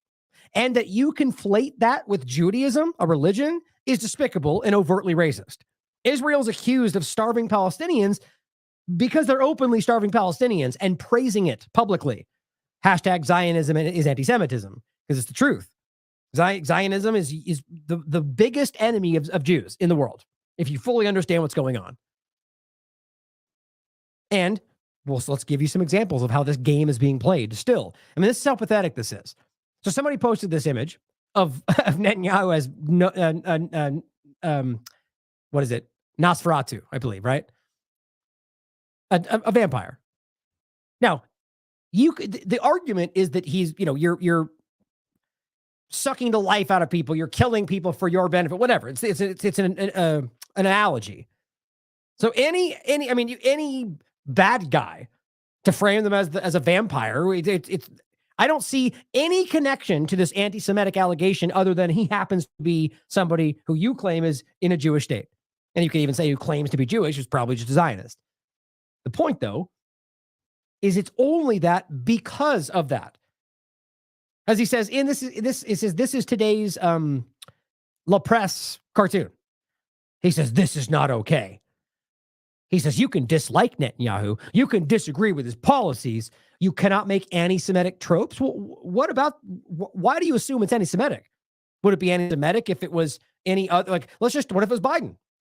If he did the same thing about Biden, which would be just as likely because he's doing the same thing, would that be anti-Semitic? Well, no, you would say no, because he's not a Jew, apparently, right? But so the argument becomes anything that criticizes anybody that's Jewish in the mind of a Zionist manipulator is used to say you can't because you're racist. Is that because he was Jewish? No, it's because it's a crime they're committing. I mean, this is how mind-blowing this is, and it's becoming quite obvious to people, finally. There's nothing about this it's anti-Semitic other than you hoisting that on top of it. It is being done because he's a villain, and he's murdering people. Now, Marco Rubio, because this is what these false people do, steps in and toes the line because of his Zionist connections or whatever the lobbying money coming to him is, or because he just chose to because he's a bad person. Jerusalem Post writes, the Florida Las Olas Chabad Jewish Center was ravaged by a fire in an act of arson early Saturday morning, causing damage to the synagogue, Hebrew school, community center. Okay. No claim, surprisingly enough, by the Jerusalem Post in this tweet of any kind of anti-Semitism or hate crime or any, right? But of course, Mr. Rubio can't, miss an opportunity to push a propaganda line. So he says, yet another unjustified attack on a synagogue. Is that what happened? Then he goes even further. The rising wave of anti-Semitism in our country after Hamas's terrorist attack must be condemned. Okay. Well, I said, did you even read it? Or just rush as fast as you could to fan those racial divisions and hatred in order to push more draconian censorship measures based on Israeli Zionist interests? I guess you missed that they literally explicitly said it was not a hate crime. It says the fire department said that it's based on information it had at the time. The arson was an isolated incident and not considered a hate crime. And if you actually read into it, it even seems to suggest that they're not even positive that it was somebody deliberate, right? It could be, either way, the point is not a hate crime. So for you to fold this into being an attack because it's anti-Semitism is exactly what we're all highlighting. It is doing things like that actually undermines the real anti-Semitism. The fact that there is actual people out there that literally desperately hate Palestinians. Yeah, because they're Semites. Or whatever you want to call anti-Semitism meaning. There are racist people out there that truly hate Jewish people, truly hate Palestinians. And it's real. And they would go to extreme lengths. I mean, I could probably show you how these people right here hate Palestinians. The point, though, is by pointing this out and conflating something that you can even prove isn't, all you're doing is watering that down. And that is why today people are not even shocked by these claims anymore, or the unjust allegations of being that. And as we highlighted just recently, and this is one of the clips Jason made for us on the Twitter. By the way, if you didn't know, posting this for TLAV on both the Twitter, our MeWe account, Gab, and a lot of other places. Actually, I think Gab no longer lets us post video, but anyway, this is an important clip. What you're looking at, what you can see for the podcast or for the show is the captain of the police, or I believe it was the captain. In any case, an authority figure who spoke up and said, what the whole allegation of this, remember, Jewish students locked in their campus, that all these big people, Ben Shapiro, they all shared it and said, how dare you, they're threatening Jews. It was all fake. All fake. The police captain came up and said they weren't a threat. The door was not locked. The door was not even barricaded. That's the whole story. All you got is a 13-second clip of some Jewish people standing in a library while there was a peaceful protest outside. And they turned that into, they were barricaded, they were threatened, and they're attacking Jews everywhere. It was a complete lie. And yet that still got used to spin out to be they're attacking everywhere. Now, I'm not going to say that means there's no Jews being attacked anywhere. There's people of every religion being attacked anywhere, probably at some case, in some point in the world. My argument, as statistics and other than the lies were being spun about free Palestine meaning whatever they want it to be, the stats show that there's no more risk to the Jewish people than any other minority or anybody else. There's racism. Yes, people can be attacked. That shouldn't be okay, but it happens. To pretend some outsized issue here is only being driven because that's what Zionism needs to control this entire conversation. Here's the Israeli War Room posting this. A Jewish-owned restaurant in New York City has been vandalized by pro-Palestinian rioters. And it says, this is definitely anti-Zionism, in quotes, not anti-Semitic. Well, okay, then you're probably right, actually. What they're trying to do is conflate anti-Zionism with anti-Semitism, as if that's the game we're playing. Then we're going, no, it's anti-Zionist. Well, read guess what it says for the podcast. It says, form line here to support genocide. That's it. And then there's paint on the wall. Okay? So what about that is anti-Semitic? What about that is even anti-Zionist? It's only because you claim it's a Jewish-owned restaurant, which my point is, I can almost promise you they're doing that because they're supporting what's going on in Gaza. Now, maybe that's because they're Jewish and they believe that's what they're supposed to do. But that's your connection. What they're doing is anybody who is supporting genocide, that's why they say from a line here to support genocide. Now, that's what it clearly suggests. I don't know these people, but I don't see any other indication to make this about Zionism or anti-Semitism. That's a desperate effort. Now, you could argue that they secretly think that, but for them to claim that or use that, it's just pathetic. Doesn't it then suggest that there's not a big problem if they have to contort things that aren't that into what they claim it is? Well, here's why people like Marco Rubio are constantly pushing lines. And it's not just the Israeli lobby, it's lobbying in general, but the biggest lobby that we can see, the Israeli lobby. AIPAC just said all 17 AIPAC endorsed candidates won their primary election tonight. Weird. Or not at all, because that's literally what happens almost every time, almost exactly. I think last time it was almost everybody but one. Clearly, as being pro-Israel is good policy and good politics. As people say down here, crazy how you openly flaunt election meddling like this. I mean, let's realize, here's Ian Carroll as well. He's, look, a foreign nation bought 17 more U.S. politicians. Let's brag about it. I mean, it's crazy. AIPAC it pretends to be an American group, but even then, it's publicly acting in the interest of Israel. But realize that this is, you could argue it's not even a U.S. entity. Either way, it's very clearly acting in the interest of a foreign government and bragging about that. And I simply said, not hard to see what's happening here. And it has little to do with Judaism. But they're pushed that in as best they can. Now, lastly, on this little segment, Asita Kanko points out, unacceptable, the degradation of public property by so-called pro-Palestinians in a Belgian town last night with the joy expressed by a certain number of local politicians is unacceptable. Wow, sounds serious. Must have been some pretty big damage, right? Well, let's go through it. How much will it cost to clean this up? The taxpayer is again insulted. And in fact, these vandals don't even condemn Hamas, which I don't know how you know that because you don't know who did it, but you just assume it must be pro-Palestinian. So again, you're broad stroking anybody you put in this category as pro-Palestinian, which even that is not the same thing in multiple categories, but that they don't condemn Hamas. What? They're the large pro-Palestinian spokesperson that speaks for everybody in the country and the world. Like, what do you mean? They don't talk about Hamas? Plenty of people do. Plenty of them don't. My point is they're always trying to broad stroke them into one entity so it's easier to dehumanize them. Very classic. But they don't even condemn Hamas, this broad group of multifaceted people. So in the end, the truth is, because he knows, right? They hate Jews, and you knew it was coming, and don't even like the Palestinians. What? And given their actions, they don't respect their country in Europe either. Well, that's talk about a leaping joy. So you say pro-Palestinian, which you say means they don't condemn Hamas, which from there you jump to means they hate Jews, and they also don't like Palestinians. Or they literally do because they're literally what you just said is pro-Palestine, but whatever. Let's just anything you can do to contort it into they hate Jewish people. It's just plainly flimsy. But they go on, say, it is the right of those who wish to do so to demonstrate for Palestine, but don't destroy public property and our cities and at least condemn Hamas, which again, it's not one static group. These people are children. And show consideration for the victims of these terrorists. It says at least condemn Hamas and show consideration for the victims of these terrorists. Yeah, again, just, only October 7th. Who cares about all the children dying in Gaza? The situation in the Middle East is objectively tragic, but you got to love that. That's the passing line. But have you noticed that these so-called pro-Palestinians, again, one massive static group, according to him, always ask Israel to make an effort to, but never condemn Hamas?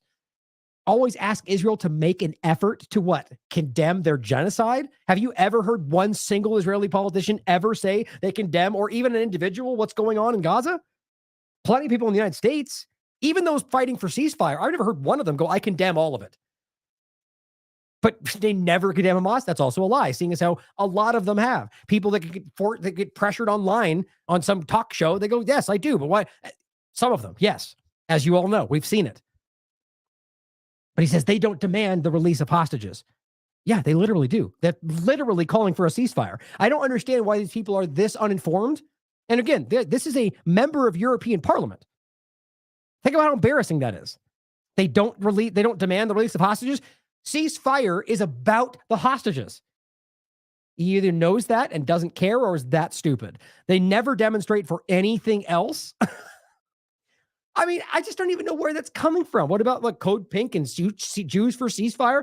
I can literally prove to you they protested for endless things because that's what they do. But whatever works for your narrative, don't let the facts get in the way. They don't respect Europe. They shout anti-Semitic slogans. Well, only because you make Free Palestine into being anti-Semitic. They equate Hamas with Palestinians. What? That's what you're doing. That's exactly the opposite, in fact. It says they ask Israel to go home and wait for October 7th to happen again. No, they literally don't. They want Europe to continue paying UNRWA and reject the idea of replacing UNRWA. Yeah, because it's something you just arbitrarily replace. It is the right of return. It's the keeping the records that go back to 1948 in regard to the displacement, ethnic cleansing, the Nakba of average people. And the fact that it was a United Nations organization that was set up in order to keep people ultimately fed, school, all sorts of things. And because you just pretend they're Hamas, you pretend that makes sense. But it says they claim October 7th massacre never happened. Literally not. I just don't even know this. I actually begin to think this member of parliament is just like a Nancy Pelosi. They actually think this. Why? Because they were told. Some staff member, this Zionist, gave them talking points, bullet points, and they literally just believe it. Who knows? Because all of this is completely ridiculous. Most of what he's saying is actually the opposite. They claim it never happened. This is bad faith. It says, when will they demonstrate against Hamas? Well, when will you demonstrate against Israel? It's a stupid question, right? The point is that some people are demonstrating against Israel that are Israeli. Some people that are fighting for self-determination for Palestine are saying Hamas is bad. But it's a stupid argument to say that you have to fight against the thing that you claim was justified. Not the crimes, but the armed resistance. But saying that makes them claim you support Hamas, which is not the same thing. Oversimplification is a go-to for these groups. But against UNRWA, it says, which is keeping Palestinians in a disastrous situation, again, whole cloth lies. It's the exact opposite. When are they going to demonstrate against the payment of so-called martyrs by the Palestinian Authority? Yeah, again, this is meant to hide the idea that they paid Hamas, that they literally funded Hamas. And what they're talking about, as Robert has broken down, payments to people killed by Israel, right? Which means that random baby that got killed today, money would go to the family, right? The random father that got killed while they bombed in Gaza. Or alternatively, a member of a group that got killed in the process. You could argue it's only about those attacking, but they don't have to kill someone to get money, which is what they're claiming. It is about funds that have been set aside to martyrs, whether killed by Israel for no reason or whether they were fighting in resistance. But for them, they have to make it all about terrorism. When will they ask the EU to give money to proper organizations for good Palestinians in Israel, for the good of Palestinians? That's what UNRWA is. Anyway, all that aside, all the damage that all of this was spurred on because all the damage and all the, let's look at what that was. Wow. Look at the damage. Look at how they tore it all apart. Guys, they literally painted a Palestinian flag on one angle of these steps. Do you know how many, how many people of these, you go look through this person's discussions. Look at how many groups they support that have they've dumped paint on paintings or have blocked streets or have done torn statues down. But of course, this is because you don't like the policy. These people are not, again, it's like the same people in our country for Americans. I don't think these people even really understand what's going on. And it's beginning to show the outlines of the fact that none of these people are actually in control. That these are puppets in a larger game, and that these people are just put in position because they're not very bright, and that they're willing to go along with what they're, in many cases, probably think they're in control because they're not very bright. Or they're lying to you about things while people starve to death. You can decide for yourself. Now, one of the people doing that, more than anybody I've ever seen in my lifetime, was Elon Levy. And you'll be happy to hear, if you didn't see the beginning of the show, that he was just suspended. And I'm not going to lie, I kind of did a little dance. No, I'm just kidding. I was very happy about it because this person is a terrible person. This guy is a monster. And I've proven to you repeatedly that he knows he's lying, as most of them do, by the way, in the people we're discussing, the Netanyahu's and the rest of the people we're talking about. But as I said, Elon Levy was just suspended after caught lying about food aid. And I'll show you what I mean by that. Just as we've been highlighting for months. Will this change Israeli starvation tactics? I highly doubt it. This is likely done in hopes that we will stop pushing, or to try to alleviate some kind of rift between the British government that have been pretty much pro-Zionist the entire time. But I excuse me, I include this, which I think I have up later that we'll go through, just showing you that I've been breaking this down for a long time. That's just the 14th, but he was citing the lies all the way back then. We'll come back to it. The inclusion of Kogat and the whole thing as well. Here is the Times of Israel article. English language spokesman Elon Levy said suspended after angering the UK. It says prominent English language government spokesman Elon Levy has been suspended from his post after complaints from the UK government. London reportedly raised concerns with the foreign ministry after Levy responded to a March 8th post on Twitter by foreign ministry or UK foreign secretary David Cameron saying, quote, "We continue to urge Israel to allow more trucks into Gaza as the fastest way to get aid to those who need it." Very clear. It's not, and that is watered down. That's not saying you're starving people, but it's clearly, and this is my point about it, even their allies, if they step one toe out of line, they become an anti-Semite maniac. You're murdering, it's like they just go so far at the top because he says, we need more aid. Well, everybody knows that. Instead of, there are people out there like us that are highlighting that there's not only not delivering it, they're blocking it, they're shooting people that try to get it. But here comes David Cameron that just says we're in need of more aid. And that's how they spun this out. So what does that show you about the desperation of the people on this side? That they're attacking even their own if they say a fraction out because they have nobody on their side. Levy reportedly responded to the post saying there were no problems with the capacity of aid trucks. That's my point. That's right there, the reality. He lied about that, and that's what caused this. So when you argue he got suspended for lying about food aid, that's what happened. It's exactly what happened.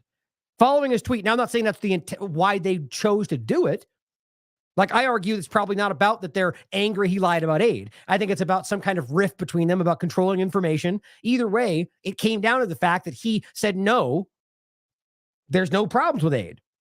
And that's what spun it out. That's lying about food aid. He says, this is following his tweet, the British Foreign Office asked if the tweet seen as attacking Cameron was Israel's official position. And I'll show you a video this girl did that makes it really clear. Levy was since suspended and has been at home for more than a week, says the report. Nothing that he was noting that he was unlikely to return. Hooray! Hold on. All right. Get to use that. Okay. News of his suspension comes on the same day that Prime Minister Benjamin Netanyahu, this is really funny to me, bemoaned the fact that Israel had a dearth of spokespeople who could, quote, string two words together in English. Now, of course, you could take that as meaning that they can't speak English. But I kind of take the sense that this because, I mean, look, we have to be honest. He's not good at this job. Elon Levy was embarrassing himself left and right, saying things that didn't add up, emotional responses. The guy was really bad at this job. I mean, there's worse. Karine KGP is terrible. It's not the same job, but the way he says that, I kind of take it as more than that. That he's getting frustrated that people around him are imbeciles, and I think that's probably obvious by now. But it says it also comes following reports earlier in the year. The prime minister's wife, Sarah Netanyahu, was reportedly seeking to have Levy fired over past criticism of the premier, as well as over his participation in protests against the judicial overhaul over the course of last year. So all these internal divisions is the point. We've talked about this for so long. I mean, this whole thing is melting down. Netanyahu was so desperate to not go to prison long before October 7th because of these the indictments. The judicial overhaul was intended to basically remove the possibility, take control over this in a way that would stop them, essentially turn this into even more of a theocratic state than it already is. Of course, as they level that accusation at Iran all the time, which is going the other direction. It's just hilarious how that works. But that even Levy was involved with protesting against that. And I just think it's hilarious. But it goes on to say Levy, who entered the role in the wake of October 7th, attacks on Israel, working as a journalist as well as the advisor to President Isaac Herzog. Of course it was. The other guy's been lying about the most flimsy things ever, chemical weapons instructions or instructions on how to rape. I mean, these really bad ones that he keeps getting caught for lying about. Anyway, the point, he lied about aid and got caught in a real public way. Oh, I had that twice, actually. So here, oh no, I posted this underneath. So here, this is just hilarious to me. So here's what he posted on March 17th. It seems to be one of the last things he posted. He says, you can search Google for answers about Israel, or you can listen to his podcast. It's flimsy and nobody likes it. It's not got no following and he's really bad at it. It's worse than this. I mean, you know that I don't like this guy, but objectively, the way he does these shows are horrible. I've never even bothered to try to break him down for you because it's really bad. But it says, and look, you could tell by the following that it's got 3,000. Nobody's following it. With this much FaceTime, with that big of a following, you'd think there'd be a lot more. He probably didn't pay for them like he did with this one. But it says, you can search for answers about what's going on online, right? Or you can listen to me, get answers straight from the experts I'll be talking to. In other words, don't do your own research. Listen to what Israel says. Of course. And that's exactly our point today. And I said, oh, did someone get caught lying about food aid during a famine? I told you we all saw you. You will always be remembered as the Zionist monster who starved children to death. I hope you end up in prison. I couldn't resist. I had to. But here is a great clip. I'm not familiar with who this person is, but it came across me today and I thought it was, well, just funny and well done. And I like the fact that she's expressing the same thing I am, where she's like, I just can't believe how happy I'm about this today. Either way, I think it's interesting. And this gets into who responded. It's Alicia Kearns, member of parliament, and what that kind of caused. It's pretty brief. It's only about 2 minutes long. You needed some positive news and perhaps restore your faith in the power of social media. This man has been suspended from his job as spokesperson. It's perhaps indefinite, all because of a Tory MP, which I hate to say, but it's Alicia Kearns again. Taking to Twitter to spread his literal propaganda again, he basically said that the United Nations had asked that the crossing into Gaza was closed on a Saturday. And she responded being like, do you have evidence that they said that? And he's like, oh no, but this other unit, an aid facilitator, can respond. And she's like, no, you said that the UN has requested this. I want you to evidence your claims. And then this Israeli aid facilitator responds, and is again. Wait, that's Kogat. And to understand it, they don't just deal with aid. They're about just engagement with Gaza. But my point has always been that in this process, as they're playing now, it's very specific about the coordination of humanitarian aid. So again, this group has been playing a role in this sort of volley back and forth between Elon and Kogat, where they act like he says it and they back it up, and they say it and he backs it up as if that confirms something. It's like their rape allegations. They just keep recycling the same things in a new article a week later, acting like it's new evidence. It's not. So Kogat, that's an important part of this. Elon's been suspended, but this needs to implicate this ridiculous group that is literally pretending to facilitate aid while lying about doing so. Again, terrorists murder people. It's quite a bit worse when you are also murdering people, but pretend you're helping them and ask praise for it. And they're involved in that. To realize they played a role in this. I want facilitator can respond.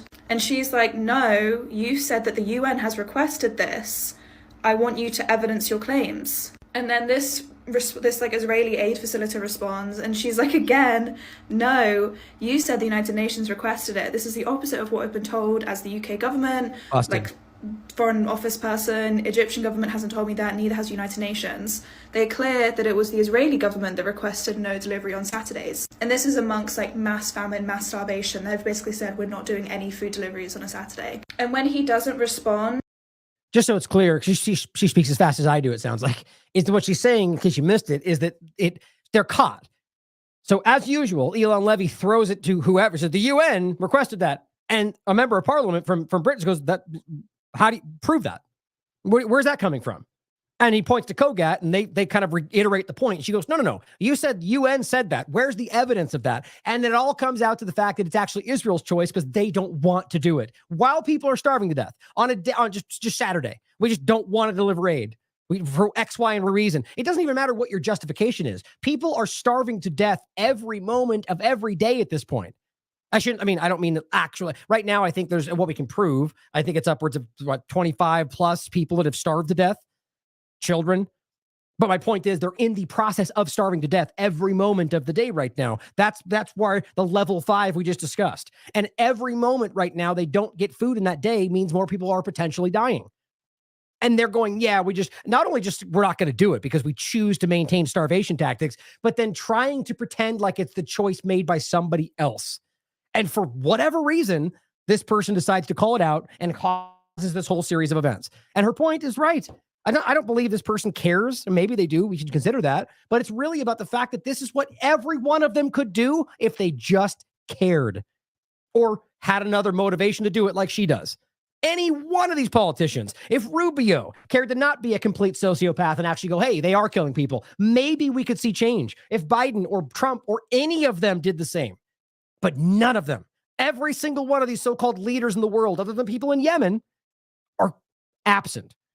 Yeah, they may stand up here and there and say, well, man, we need more aid. But just like Arnaud Bertrand pointed out, nobody's called them, nobody's accused them of being a war criminal.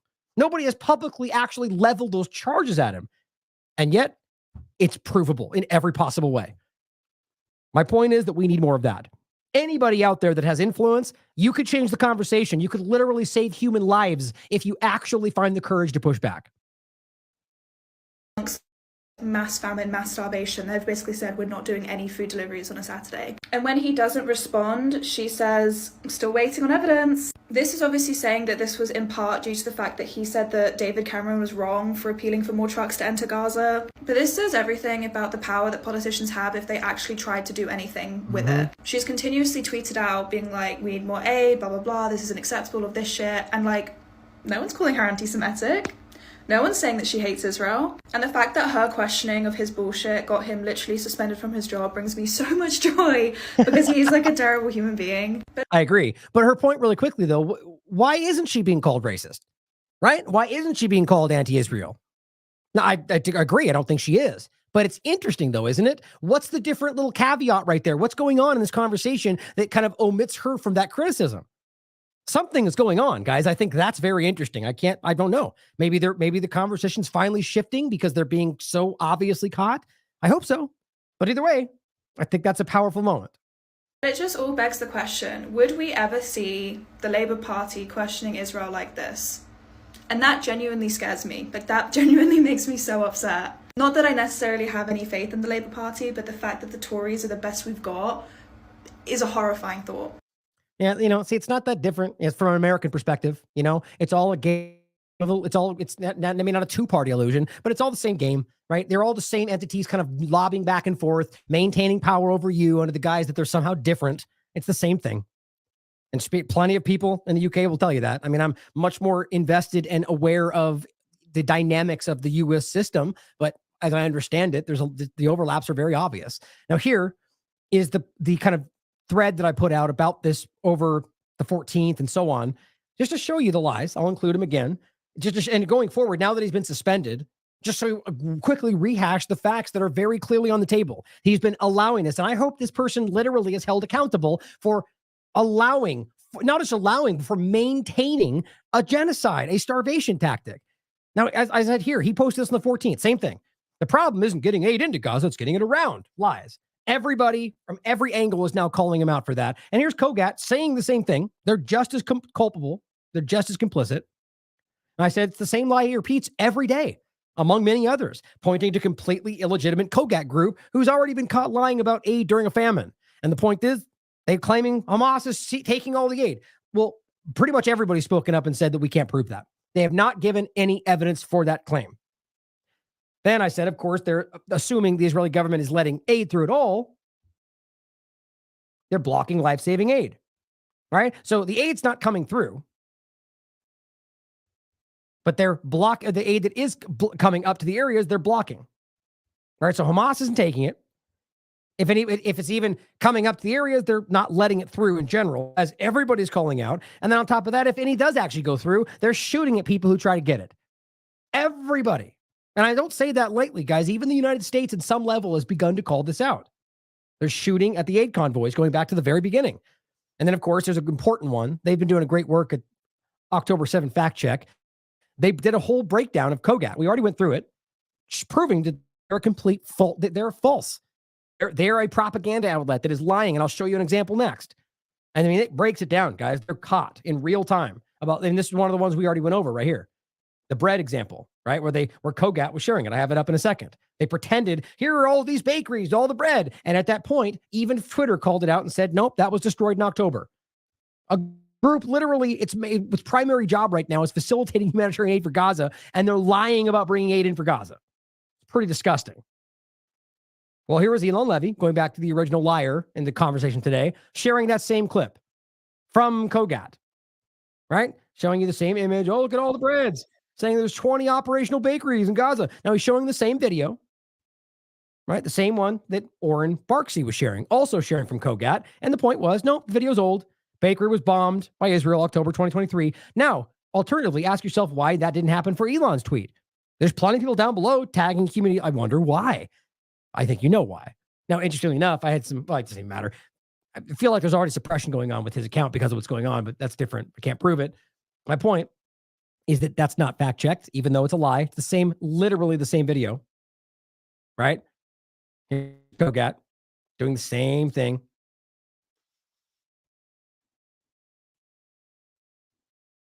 Same video. And of course, they put the fake date on there. They're trying to push the lie even further. Same one, Kogat, February 9th. The place was destroyed. And here is just the images in case you want to see it. Here's the actual bakery their claim was being done in. That was destroyed in October. And in fact, the entire Al-Nusra refugee camp was completely bombed out. And here's just the idea about there's not 20 bakeries. I don't even think there was 20 beforehand. The point is that right now there's none, as Guardian even talked about 4 months ago. Catastrophic food shortages. And again, here's Kogat pretending, here's Nusrat. Everyone's happy and fed and everything's great. And as I said, just to show you, this is Kogat, right? Facilitating humanitarian aid, right? Well, they say right by the office of the director of Al-Shifa Hospital, a designated room for Hamas terrorists to operate from, and weapons and terror group and blah, blah, blah.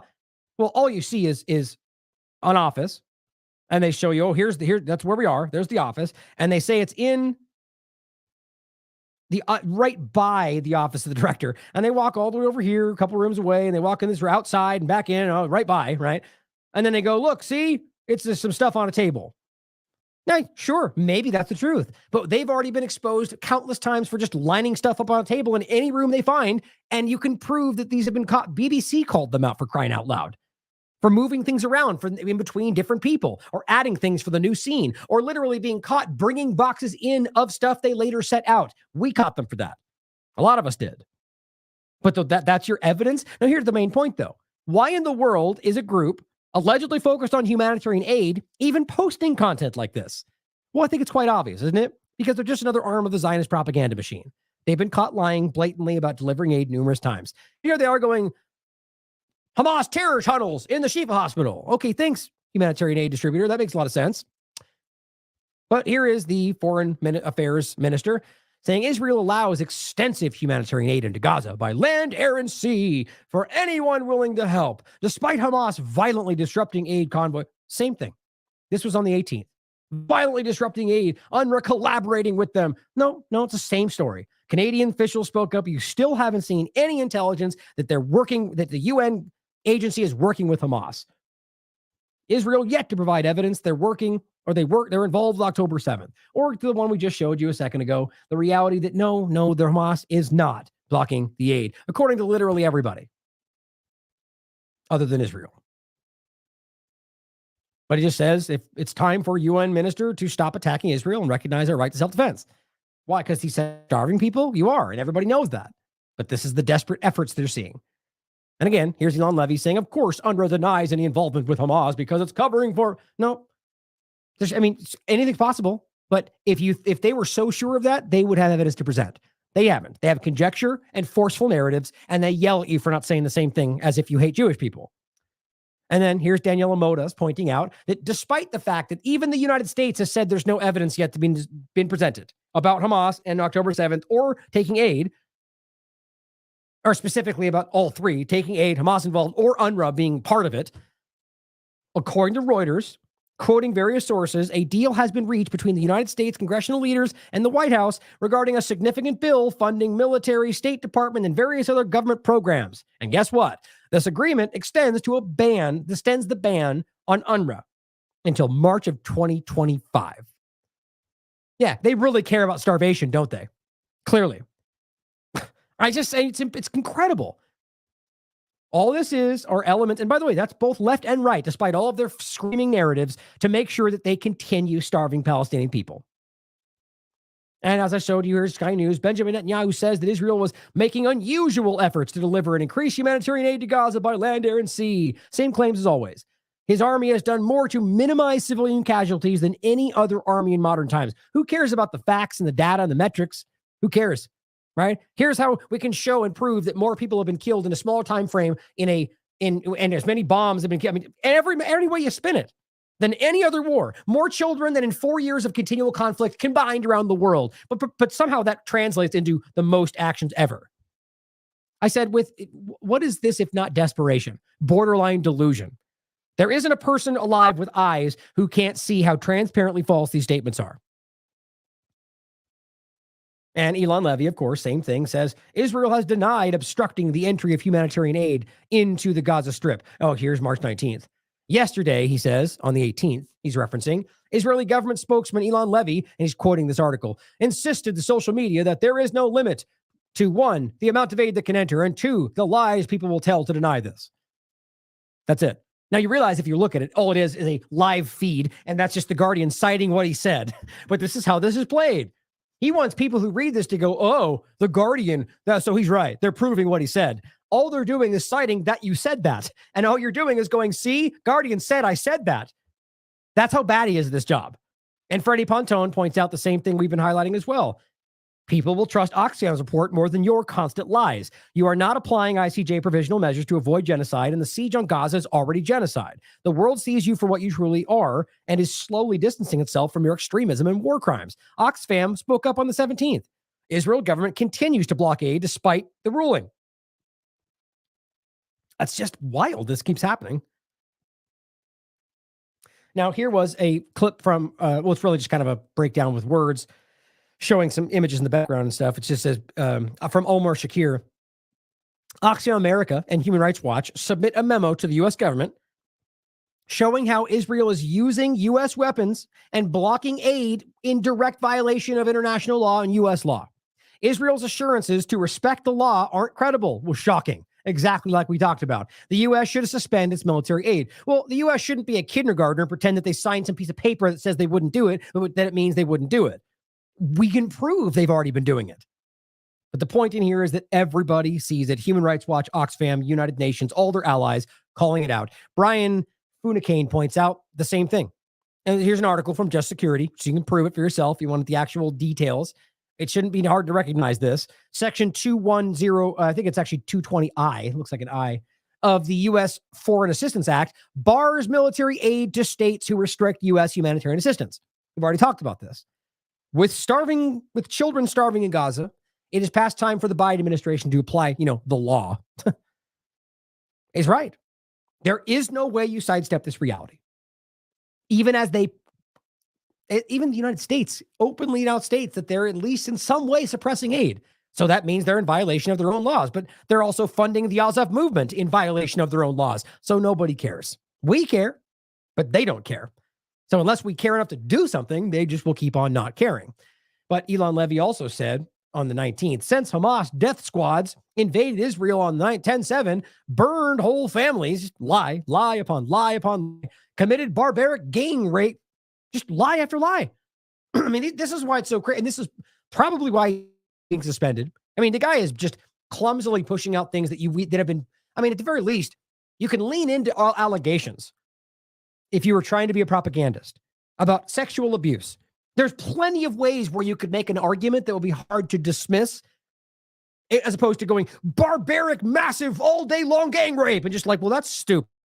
Because there's no evidence, and people have come back from Gaza or who were there on October 7th who said that didn't happen, who said that they were treated kindly. I mean, it's just pathetic. Burned whole families alive was one of the earliest ones shown. I point out to Chuck Costello sharing that dumpster full of burned bodies. Remember, he tried to claim it was a bunch of beheaded children because somebody clearly told him to say that, I would argue. And then he deleted it. And Robert was one of the first people I know of who found out that was a bunch of Hamas members, which was later confirmed like 2 months later when they admitted they rolled the number back to like 1,100 because they bombed houses full of their people and Hamas and then just counted all the bodies. But according to Elon, Kogat, by the way, is who's citing this. So Kogat's lying and he goes, see, the thing Kogat said is like I told you, and then adds a bunch of lies to it. I simply added that you clumsily shoehorn in these proven lies, and I cite the Haaretz article that proves their lies on every post. But the point is, he doesn't need to claim all those things to cite that they're his lie about human aid, right? But he goes, gang rape and burn families and this and that and everything, and then here's aid they're not doing. It doesn't even make sense. It's completely disjointed. And I said the fact that you have to shoehorn those in every post only makes it all the more clear you are desperately pushing lies and that you know we don't believe you. Kogat has been repeatedly caught lying. Hey, just like you. And we showed you the Kogat breakdown. I hope you check it out. But guess what? October 7th Fact Check also did a breakdown of him. Yet another false statement from Elon Levy. He cites the one that we were talking. Oh, actually, an earlier one from March 3rd, saying he has been lying about aid for months now. When he made the statement on December 10th, there were barely 100 trucks per day. Remember, before that, it was 500 humanitarian aid trucks a day, and they were already food insecure. But they go down, just like we've been doing, and highlight how we can prove that they're lying. Israel is deliberately starving Palestinians, says the UN experts. And this is the one, the Defense Department guy that just resigned in protest, who told you that they're raping people, that they're killing civilians. He was very public about it. But he's suspended because he's a liar. And it's very easy to prove. And that this suddenly becomes more relevant again. He said this on the 8th. Remember, we talked about it then. He said, Hamas lies because it knows it has a global audience that wants to believe Israel is evil. And there are zero international accountability mechanisms. Prove me wrong. Interesting. Well, I said, your point about lies is perfectly describing Israel authority, according to just about everyone, but you underestimate us. Quote, zero international accountability mechanisms is actually correct. Your very existence proves that. Who needs enemies when you have advocates like Elon Levy? Well, it's funny how he says Hamas lies to you because, well, turns out it was the reverse. And he lies to you because he thought you were gullible. Some of you, maybe, but we're all beginning to see through it. Oh, and then I guess I had that there to include that again so you can check out his fact check. Here was the person I was referencing earlier, James Elder from UNICEF, just again pointing out the reality. And this is in regard to the actual official account of Israel doing the same thing. And by the way, they know this isn't true. They know it. Look at that. Scenes from the Nusrat, Central Gaza, March 18th. Again, guys, I can go through it all again. The area they're showing has been destroyed. The market is the bakery's been gone. They've already been caught lying about each angle of it. Well, here is the reality. As he says, Israel is blocking food aid and medicine. One photo doesn't change what's happening, even if you want to argue it's real. The evidence we have shows the entire area has been destroyed. Here's what he wants you to understand, regardless of what lies they spin. Heading back into Gaza now. Outrageous how many life-saving supplies are so desperately close to those who need them. Food, water, medicines, life-saving supplies, because we know just across there in the border, children have died of malnutrition. Children have died of dehydration. These are the supplies that so urgently need to get across into the civilians of Gaza. And the most efficient way, the only way we are going to save the lives of the numbers of children who are so desperately in need is by these roads.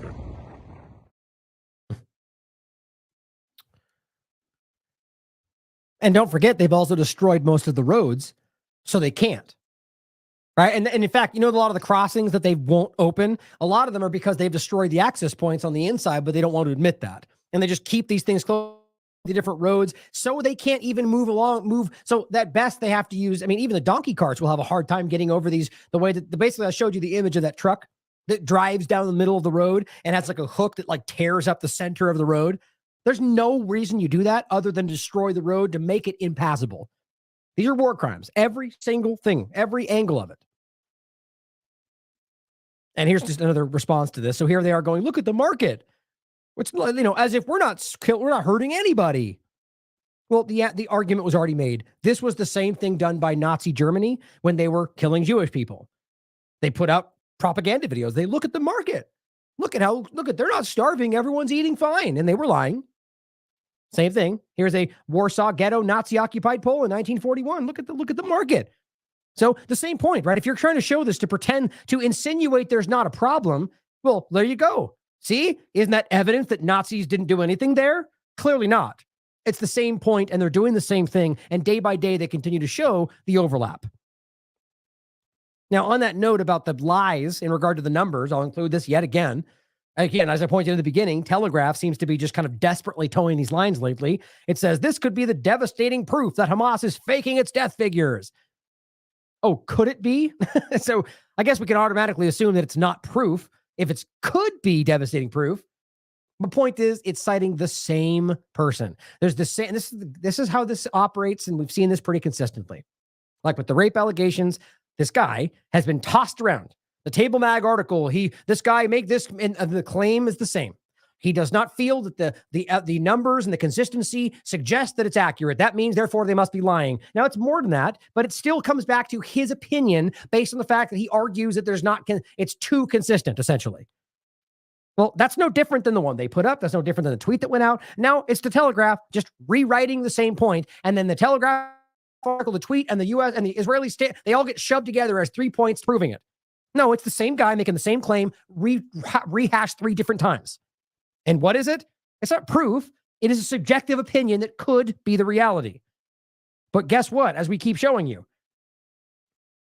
Oh, actually, well, here's the fact check. Again, they're doing good work. October 7th fact check broke down the guy's claims. And here, that's the Table Mag article that they keep citing. And again, it's opinion. Doesn't mean it's fake or false, but it's definitely opinion. And people keep citing that as the proof that the numbers are fake. And it's not the same thing. And I'll show you the evidence that we should be considering more than one professor who argues that the consistency means that it's not possible. He says gross statistical errors committed by this professor they're citing, Professor Abraham Weiner, is in this Table Mag article, which was then rehashed in tweets, rehashed by Times of Israel, rehashed by Telegraph, same point. Led a London School of Economics professor to call it, quote, one of the worst abuses in statistics I've ever seen. That's what these are. Everybody's been attacking this because the same thing we saw during COVID-19. You got people that are morally pliable, morally ambiguous, that are willing to toe lines for whatever reason. And they lied about stats around COVID. They lied about death numbers on the injections. They're lying about the Zionist propaganda. And you can read through it. It says his flimsy argument is based on a statistical analysis where Werner cherry picks a limited data set to prove his point. Same old, right? The reality is the numbers you're seeing are very clearly accurate based on 1,000 different angles. I'll go over some of them in a second. And just because they've been, again, cherry picking angles to make it look more organized than what it really was. But even then, the increasing bombardment and kettling people into a smaller and smaller area pretty much adds up, and bombing those smaller areas. But the real point ultimately comes back to, let's just pretend like we don't even know for sure, that we don't know.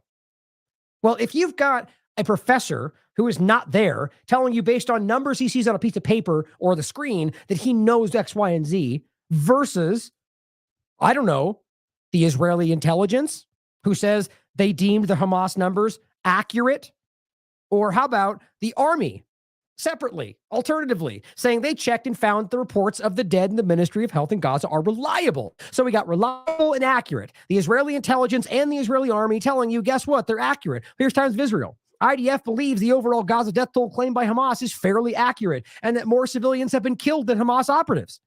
Shocking. I just think it's crazy. This is Richard Kemp citing the same thing. This article, by the way, is the same thing. It's another article from another platform pointing at the same statistical analysis that it's an opinion.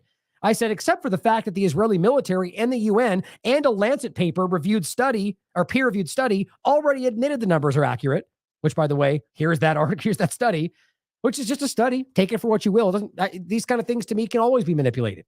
But all of it together with the army, the military, the intelligence saying that they're accurate, and then the Lancet saying there's no evidence of inflated mortality reports from the Gaza ministry, all that is is eclipsed by one guy with an opinion, only if you're a Zionist follower.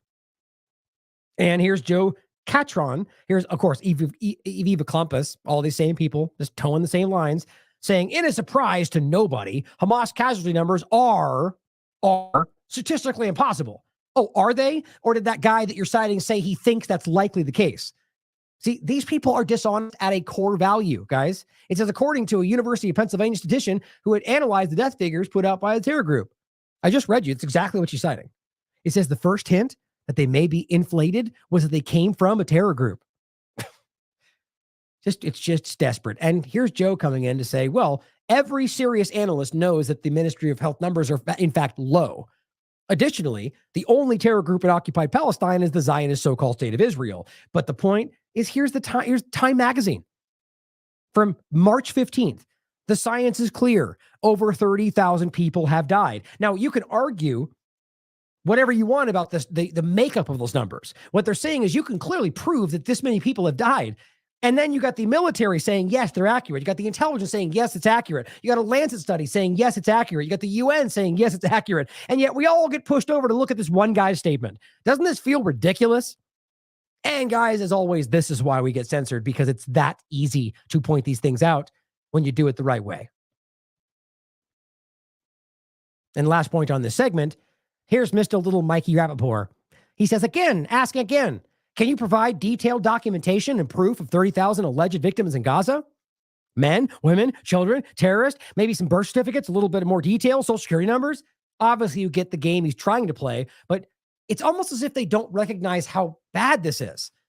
You see, there's a couple things he's trying to do. Clearly, around any of the allegations, more specifically the rape allegations, what people who are honest with a soul and a conscience have been doing are that, we need to prove especially serious claims like that. Not just using innuendo and double speak and IDF says one person said, or that 5 months later we have not a single person who's actually come forward, but let's keep believing the Israeli military, stuff like that. Or 76 sperms found in one girl. Oops, wait, no, that was a false story. Keep looking forward.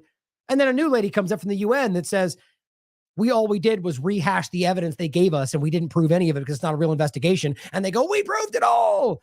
Okay, all that aside, it's obviously logical to say we can consider this happened.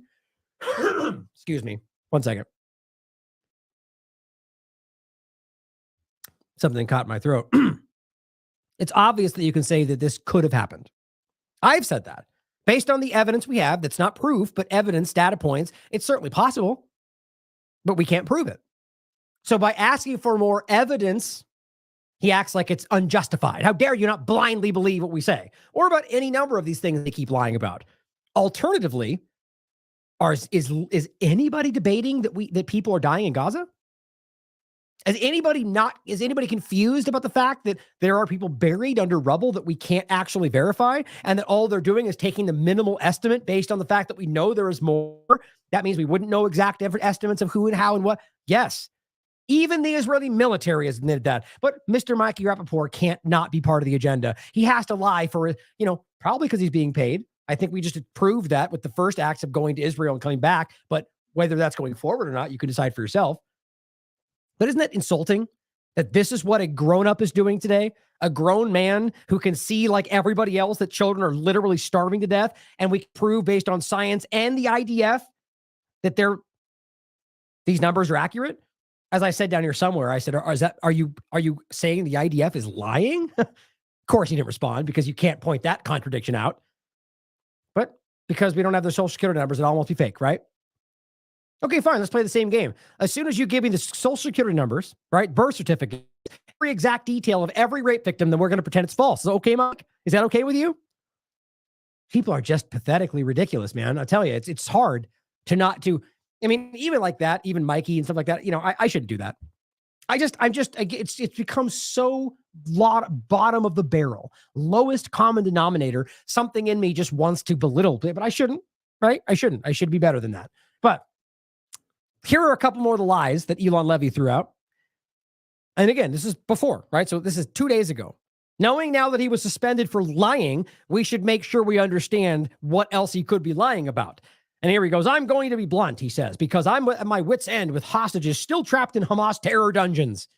Or, in the apartments and houses that you bomb because you gassed all the tunnels and flooded the tunnels, or that they're not terror dungeons. They're just simply tunnels that most of which Israel had a hand in building. But he goes on to say, we know Hamas is raping hostages. So that went far. That went from that we're alleging rape in general on the day that happened on October 7th. They still haven't proven that most everyone is now shown to be false. To then the claim that even Matt Miller floated too early, I guess, and he got pushed back because you couldn't know for sure. And then everybody else that's come back has now said that they were treated kindly, but you're now just going to go right to their raping hostages. It's as stupid as saying they raped dead bodies. There's no one's even claiming that. These are just day by day claims that push the envelope to outrage one more person to get a little bit more support. It's just pathetic. How could you possibly know that a hostage was raped, seeing as how everyone's come home and said that didn't happen? Are you psychic? Do you have intelligence you're not telling us? I mean, look at where he goes with this. We know Hamas is raping hostages. How could you? He doesn't, obviously. And he's even admitted that in earlier conversations. There's no way they could know. That's basic. But then says, if they're pregnant, it's week 23. Isn't that just disgusting? I'm really glad this person is suspended. He's probably going to get his job back as soon as they feel like it's not uncomfortable enough, unless he really is. I mean, unless they recognize how really bad he is at this, which maybe they do. But think about how grotesque that is. So one, you're making an allegation you know you can't prove. And then from that, making the allegation, making people think about how she was raped and then got pregnant. And based on what? And here's Israel doing the same thing. Now here is Karine, I thought it was Karine, different account, saying Julia Kassim explains how baseless allegations of Hamas raping of Israeli settlers spread without any evidence to support the claims. Now this is a 1 minute 45. They go over the bottom line that there is no evidence. And on top of that, we also have that's right here, I think, plenty of evidence coming from the very people they're pointing to. Right here with the Intercept article.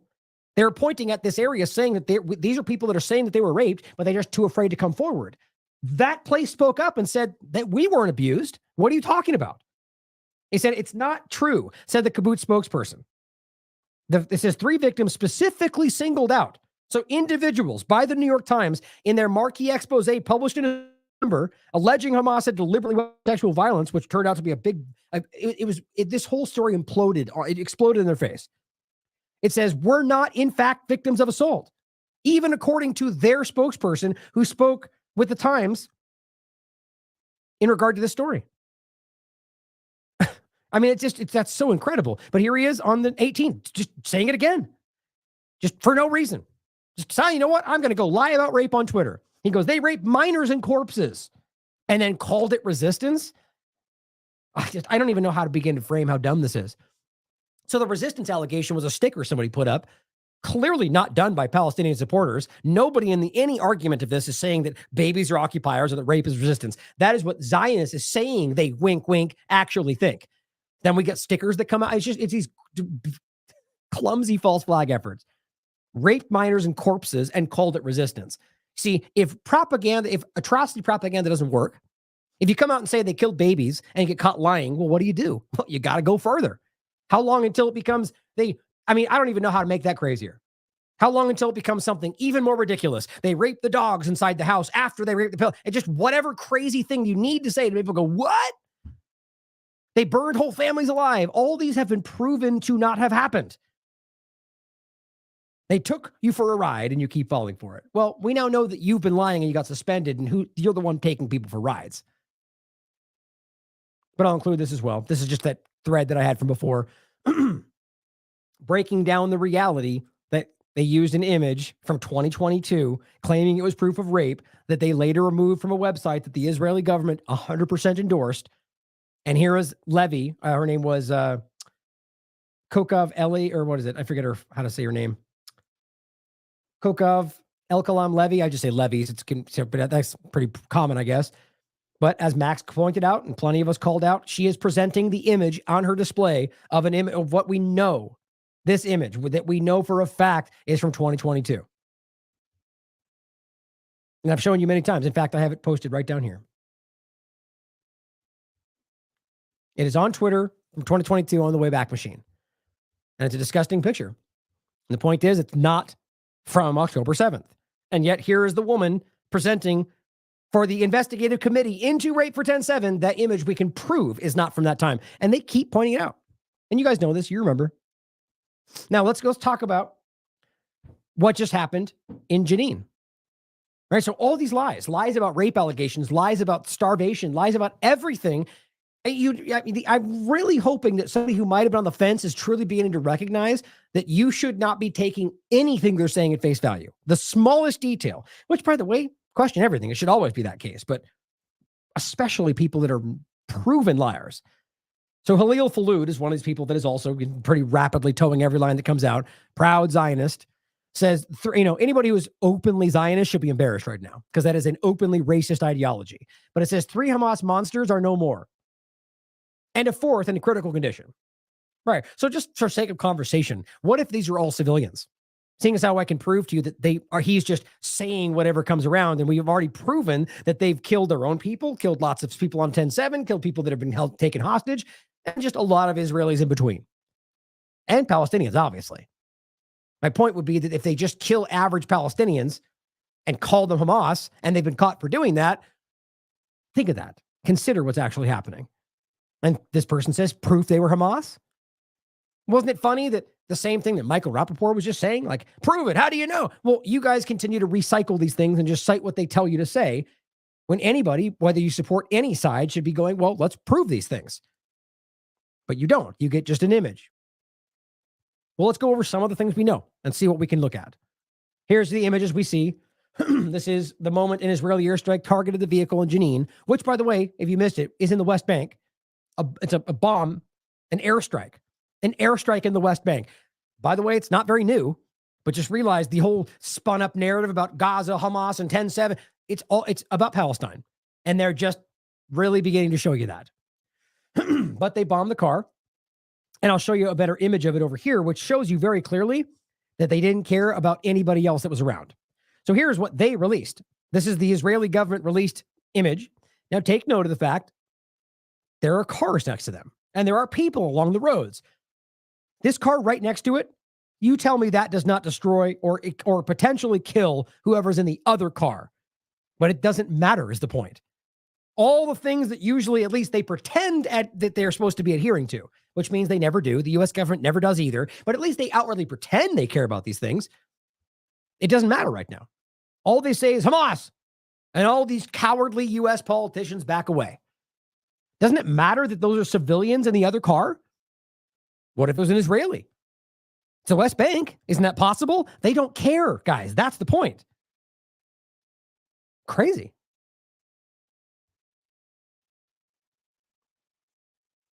Now here, as you know, is the simple reality.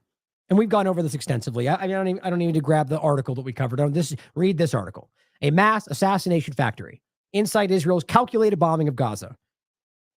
And in this, they talk about what they're doing, which is using artificial intelligence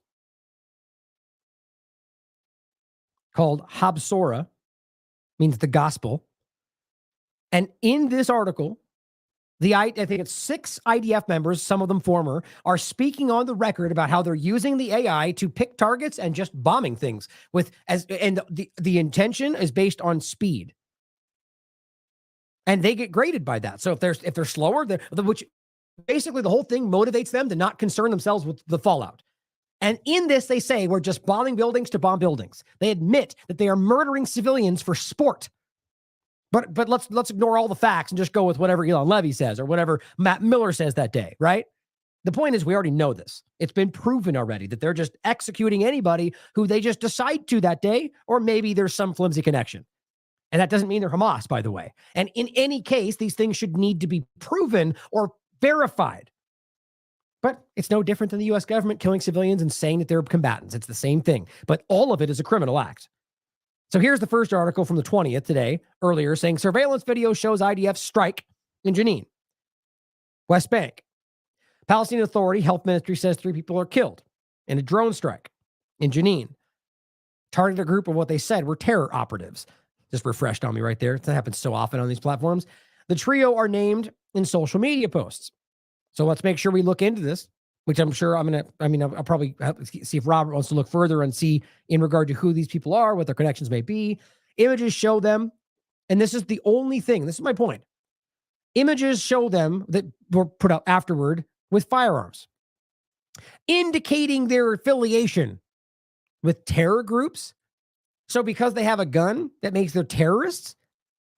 Do you realize they're living in a place that's occupied and they're constantly threatened? Their lives are threatened. They're bombed. They're starved to death. Think about how ridiculous it is to argue that they literally have a gun.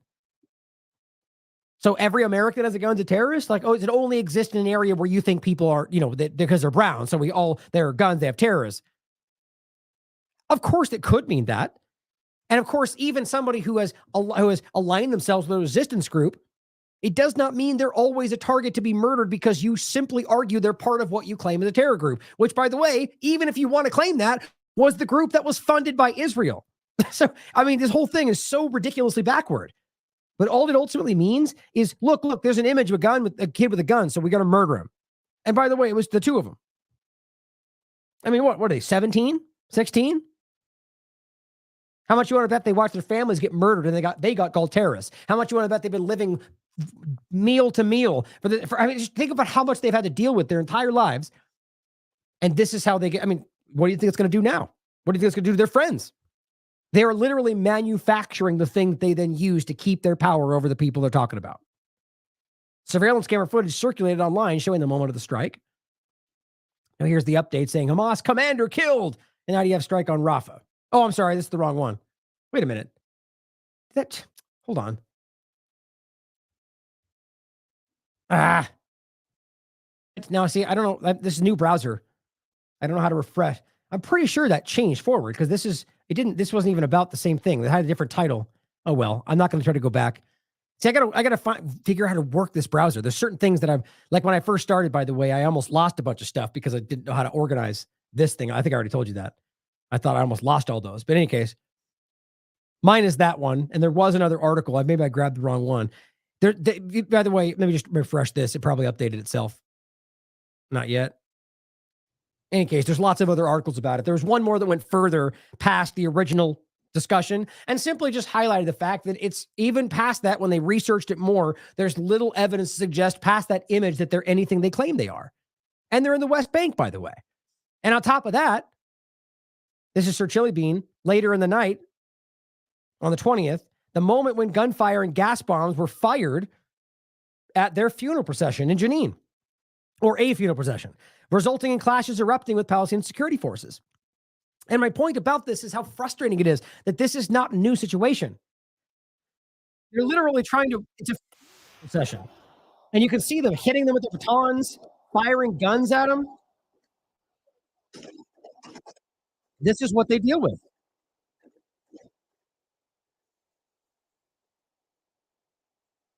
That's hatred, guys. That's hatred. Hatred and impunity. Knowing that you can do that and laugh as they run and think they're going to get shot. That's impunity. And let's not forget, it's exactly what happened with this American citizen that was shot by Israel as the U.S. government tried to cover it up. Her name was Shireen Abu Akleh. American citizen that nobody cared about in the U.S. because they don't care about anything if it goes against their agenda. But these people were trying to carry her funeral or her casket for the funeral procession, and they literally walked up and started beating people in the legs. It was the most public thing in the world. Why? Because they hate these people, and because you can't have them. You can't respect her because we killed her. You think I'm wrong? Look into it. Read the article. It's as plain as day. And even the investigation itself from other platforms broke down the reality of what happened. The story changed. No, we didn't shoot her. Oh, we did, except she shot us first. Oh, no, it was somebody else shot at us. Or no, it was a ricochet from somebody else. No, it turned out it was our ricochet.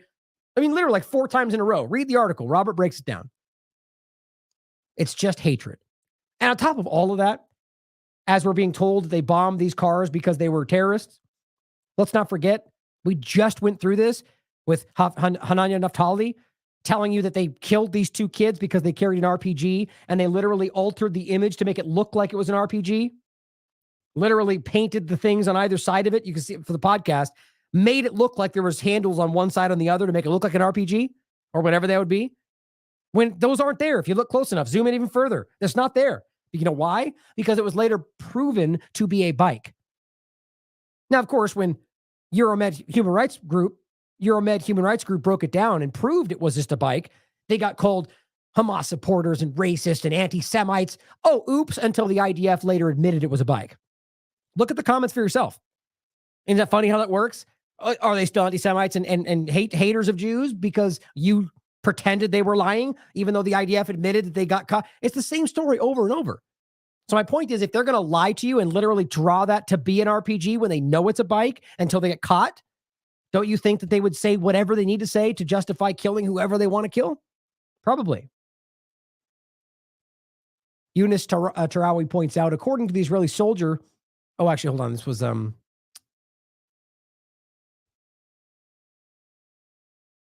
on, did I get it backwards? Oh, no, okay. So this one first. So in his investigation, he's been doing a bunch of these. I think I might have already shown this one. They revealed dozens of video materials that are revealed for the first time, showing the kidnapping of dozens of Palestinians, just like with Al-Shifa Hospital, each time, by the way, explicit calls by soldiers to burn Gaza and its people alive. And soldiers, I mean, the raiding of their homes, the displaying of their personal garments, the destruction of their, the property, and like TikTok and Telegram proudly praising it. I don't even know why they think they can get away with that. But this person says, these are suspect Hamas terrorists. Play with fire, you get burned. Isn't that dumb? Because he's saying suspect, and then you automatically go to you play. So if they're suspects, why do you know they're playing with fire? But this person says, are these suspects too? Just a pair of dead children. But the point is even clearer when he adds, well, according to the soldier who took that photo, you're a liar. Doesn't matter, though, because the narrative is they're all Hamas. But the image was taken by a soldier who says explicitly they were civilians, not suspects, not Hamas. He says it very explicitly, civilians. And he's the caption right there. You can read for it. There's more information. They're not hiding it, guys. It's an open game of flaunting that you can do this. Here's an Israeli platform, or was it it looks like a Palestinian platform, photographed by the occupation soldiers, dozens of videos and photos showing their crimes in Gaza. And it's not even debatable. It's a long one. I've already gone over this, where they're posting their own images and in many cases posting publicly their crimes because they think they can get away with it. Now, the craziest part about this, here's the Jerusalem Post. So as we're talking about this, the war crimes and public acknowledgement of war crimes and the display of those war crimes and the numbers, the dispute of the numbers, everything we talked about today. Jerusalem Post comes out today and says a team of Israeli researchers has found that the hostages held in Gaza were murdered by Hamas, not Israeli airstrikes. Israeli researchers find. Sure. Okay, well, let's look at it. I found this to be actually really interesting. Now, the obvious point is, okay, well, I'm pretty sure that we've seen how pliable pro-Zionist Israelis can be and that they'll lie for just about anything. So if that's the case, it's not hard to see why they would just go, yeah, the data shows what I think. But here's what's interesting. It says in the subtitle, the team showed that during the they say Gaza war, they mean post-October 7th. So the post-October 7th of the ongoing Gaza war in 75 years, the risk of Israeli hostages, well, I guess Gaza war specific, in any case, the point is the risk of Israeli hostages being killed in Israeli airstrikes was 10 to 28 times greater than the deaths of Gazans, which is a very weird way to say that because it says the risk of not being killed was greater than the death of Gazans. So you'd argue the point would be to say greater than the risk of their being killed. So this whole thing was bent in a way to make an argument, which, by the way, I argue blew up in their face. Because think about what they're saying. So just to make it clear, they're saying Israeli hostages had a 28 times greater risk of dying than than the amount of Gazans that were killed. Which to me, they'd be like, well, okay, that means they're killing them more. What do you think their argument is? Well, since we know that Israel is bombing, that they're not deliberately, of course they're not deliberately targeting their own people. So what does that mean? That there's no way they could have a 28 times greater risk because it should be even, right? So that means they must be killing their own people. But Hamas must be killing Israelis. Or, now, stay with me here, they're trying to kill their own people. I know, it's crazy, right? Except the fact that it's literally not. And all of the evidence points to this right up until this point. And now you've got statistical analysis showing you that they're actually aiming at their people 30 times more. Or it's one of the most astronomical coincidences I've ever seen in my life. But, you guys can decide for yourself. Here's what it says. The Israeli team of researchers calculated that during the first 2 months of the war in Gaza, the risk to their hostages, Israeli hostages, of being killed by Israeli airstrikes was an unlikely 10 to 28 times greater than the risk of death to Gazans from airstrikes, which is actually, see, the way they wrote it up here is meant to be confusing. So they're literally saying the risk of Gazan dying was less than the risk of Israeli hostages dying at a time when there are far, far, far less Israeli hostages in an area that they don't know where these people are. At least that's what we're told. Okay. How do you not read that as these people are being targeted? Well, because we know they wouldn't do that. Okay, if you're conducting an analysis and you lean into an assumptive point, that's not an analysis. That is a propaganda piece. You should just, based on the facts and the data, what does the data suggest? It suggests they're targeting those people. And then if you want to pretend that they just wouldn't do that, well, let me demonstrate for you how we know that's not true. But it says the team therefore reached the conclusion that Hamas is probably murdering most or all of them. Wow. I mean, that's pretty embarrassing. That's not even an analysis. That's not scientific, obviously. That's not even an analysis. You're in fact countering the facts to force in an emotional point. I mean, again, do I even need to say desperation? I think it's pretty clear by now. Well, let's go through some of these points. Here is Khaleesi sharing one of the many examples we have of the people on the record telling you that they were shot at, they were killed, or their families were by Israeli shooting. This is just a quick clip of Channel 12, Israeli media. Israeli hostages released from Gaza talk about how the Israeli military shot at the tractor taking the hostages to Gaza.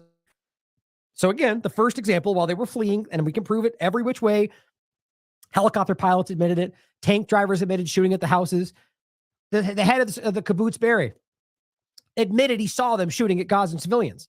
We have Yasmin Porat, I believe that's her name, admitting that she watched them kill them in the house. We know that they admitted firing on the cars going back to Gaza. We know that a colonel called it a mass Hannibal. I mean, it's a special kind of willful ignorance to try to pretend this isn't the most obvious thing we've ever seen.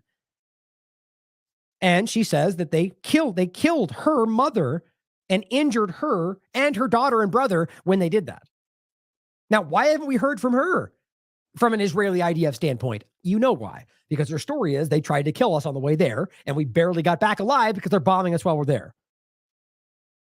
Well, here's the one I just showed you. This is the new example. This is the newest example of a new leak that came out, and they're even speaking to one of the Israelis in the kibbutz. The point is, they published the leak of audio of 2 Israeli hostages, and you could hear them, and this has been confirmed. There's even one that's around with subtitles, yelling, and they're yelling for the IDF to save them, but the IDF killed them instead. It's very clear. They're going, no, we're in the stairwell, and you go, pop, pop. And just like those holding the SOS sign, which I'll show you next, and all those shot elsewhere by the IDF. This is the Hannibal Directive. And even the guy in this says, yeah, it's never been more clear. Here is Ken O'Keefe telling you the Hannibal Directive is a good excuse for war. They know that. The Hannibal Directive is that if you have civilians or military who are either at risk or for operational purposes become a liability, kill them. So the Hannibal Directive is an affirmation of what I know, and I thank Henry Kissinger. He said that the military are nothing but dumb animals to be used. I appreciate that honesty. I know that's true. I was cannon fodder. I was an idiotic, brainwashed kid who volunteered to be a mercenary for the bankers, and they will sacrifice me, and we've got 24 dead bodies from America coming back home now with coffins draped with flags. We're cannon fodder. The Israelis, as a general rule, they really do covet Jewish life on a completely different level. However, for operational purposes, the Hannibal Directive is such, they know that, for instance, these hostages, they're problematic. It gets the conversation going about, well, the Palestinian prisoners, including women and children that are being raped and have been for decades. Right. So it brings in all these issues, right? So they'd rather have dead Israelis and soldiers than captive ones. And also. And I will add, in addition to what he's saying, because they can use them to emotionally manipulate other Jews and other people in the world. I mean, we have to see that by now, right? So as he's pointing out, the hostage is more problematic. One, because they're going to be able to discuss things they don't want them to discuss. But if they're dead, well, it's easier to mobilize people and saying we need to avenge them, even if you killed them yourself. I think that's pretty clear. If you get a lot of dead Jewish Israelis, then you have a good excuse for war. So here is an Al Jazeera investigation on October 7th. And I think we played a part of this already. There's just a couple of the important parts. The investigation on October 7th, over 1,000 Hamas gunmen, they say, launched attacks on Israeli army bases and neighborhoods. And they investigated what happened. Now, probably tomorrow, I think it'll probably be tomorrow. I think I'm going to go over this video that somebody sent me. That's pretty not noticed. It's a smaller one. But it's really, I think it's pretty well done. And I like the way it's put together. And I think there's a lot of points I want to make, but I'm going to save it for that when I go over that. But here is the clip, just again showing you how obvious this is. In the chaotic early hours of October 7, Israeli forces scrambled to engage Hamas fighters. Apache helicopter gunships fired onto cars driving towards Gaza, aware that some of them were carrying captives. אני באוויר, באחת הגיחות נאמר כבר שיש חטופים. ואז מה עושים? איך מבצעים ירי על מי שחוזר לכיוון הגבול? זו שאלה טובה, וזו דילמה סופר מורכבת. כל ההחלטה עכשיו היא עליך. נכון. אין עם מי לדבר. כן, אין עם מי לדבר. Without guidance, some pilots said they joined local WhatsApp groups to help pick targets. The idea that pilots have to get information from WhatsApp groups is truly remarkable. It's a sign of the initiative that people are looking for any way that they can get the information. This is an outrage. I mean, what kind of a way is that to fight a modern war? At least 70 vehicles were hit by attack helicopters. To me, it's inexcusable for a helicopter or any weapon system to be engaging any target if you don't know what that target is. Now, my concern is, with this footage, we cannot tell whether they're Hamas gunmen or civilians or possibly hostages. And I don't believe the helicopter pilot or the machine gun operator would be able to tell either. These big rounds have a certain area effect and obviously come at a certain rate that if you shoot at a group of people, you're most likely going to kill everyone. You are knowingly putting your own civilians at risk. The I unit compiled a detailed list of those killed on October 7. It found that 27 captives died somewhere between their homes and the Gaza fence. The circumstances of those deaths have not been explained. Yeah, but they're still claiming, they just say those Hamas death. Hamas killed them. Even though we can very clearly prove that they bombed all these cars. And I'm going to show you an image that even that one guy, I forget his name off the top of my head, one of them, I'll show you next, tries to claim that image of all those cars is proof that Hamas did it. Even though it takes a basic understanding of the reality to prove that they didn't have the capability to do that. It was hellfire or helicopters or everything else combined. 12 more civilian deaths took place in Be'eri kibbutz after an attack by police and army forces on a house there containing captives. And that's the one where they bombed, and that's the one that poor Yasmin points out. She watched them kill them. Israel's Channel 12 spoke to survivors. והם הביאו פתאום טנק, אני אומרת לאחד החיילים, תגיד, אבל אם אתם יורים פגזים זה לא יפגע בבני ערובה? אז הוא אומר לי, לא, אנחנו רק עושים את זה בצדדים, להוריד קירות. הם נהרגו מרסיסים, הם לא נהרגו. They weren't killed because they were executed. כי רצחו אותם. They were killed by the shooting. הם נהרגו מהירי. היה שם ירי מטורף על הבית. מטורף. Tank הגיע וירה בגבול. A tank came and shot shells at it. Unbelievable. It's very clear. I don't know how we pretend this isn't happening. פגזים. אז היה. אם זה קרה, זה היה, אם הם מתו כל הבני ערובה. It was only from the shelling. זה רק מהירי. The investigative unit asked the Israeli army for comment on its actions on October 7. They did not reply. Of course, because that's what honest, transparent groups do, right? Just ignore the obvious claims. And now, again, I'll include this one as well. This is just the other horrifying story, which we'll talk about a little bit more from this 972 article. Hostages shot by IDF put out SOS sign written with leftover food. Remember, they shot 2 of them. Now, adding in everything else we're seeing here, knowing that these people probably have stories they don't want told, which, again, I'm going to elucidate a little bit more with that next show. It goes into some really interesting overlaps about where these people were in the certain checkpoints they were at that got abandoned right at the beginning. And they knew they were there, and they've continued to use these people's memory, like the Bibas family, even though you can prove that they let them die or let them get captured. And in this case, hostages, well, again, I would argue die, or because I don't think they wanted to let anybody get captured based on this argument. But either way, that they let that happen, knowing, or rather, like, cut their losses. You could look at it like that. Anyway, the point is, these people got away or were let go, however you look at it. 2 of them walked out, or technically 3 of them walked out, and 2 of them got shot right there. By the way, we're talking about Israelis who look like Israelis, who are speaking Hebrew, who are walking out going, "We're hostages, don't shoot us," with a sign that says SOS, and they shoot them. That's stupid enough. The one guy who didn't get shot, and this is the craziest part to me, that came out a few days later. He was 15 minutes later, he was killed. And the story came out that he was hiding, and they were going, "Come on, come out, come out, come out." And he was going in Hebrew, "I'm a hostage, don't shoot me." 15 minutes of that. He finally comes out, and 2 of them shoot him at the same time. Guys, this was covered by The Guardian. I don't even know how you could possibly read that situation as anything other than assassination. Or at the very least, that they got mixed orders. They thought, weren't we still killing hostages? Oh, I guess not. In any case, they killed them. And there was the ones that were killed by toxic gas. And this actually kind of went a little bit further. I thought was really interesting in a really terrifying and disgusting way. 972 magazine, another great article. This came out January 31st of this year. A hostage's mother says toxic gas from Israeli bombs killed her son. Is she right? I think the evidence is pretty clear. The question is, was it deliberate, quite frankly? But here's what it says. She wrote, "I demand that they continue the investigation," because essentially they just shut it down.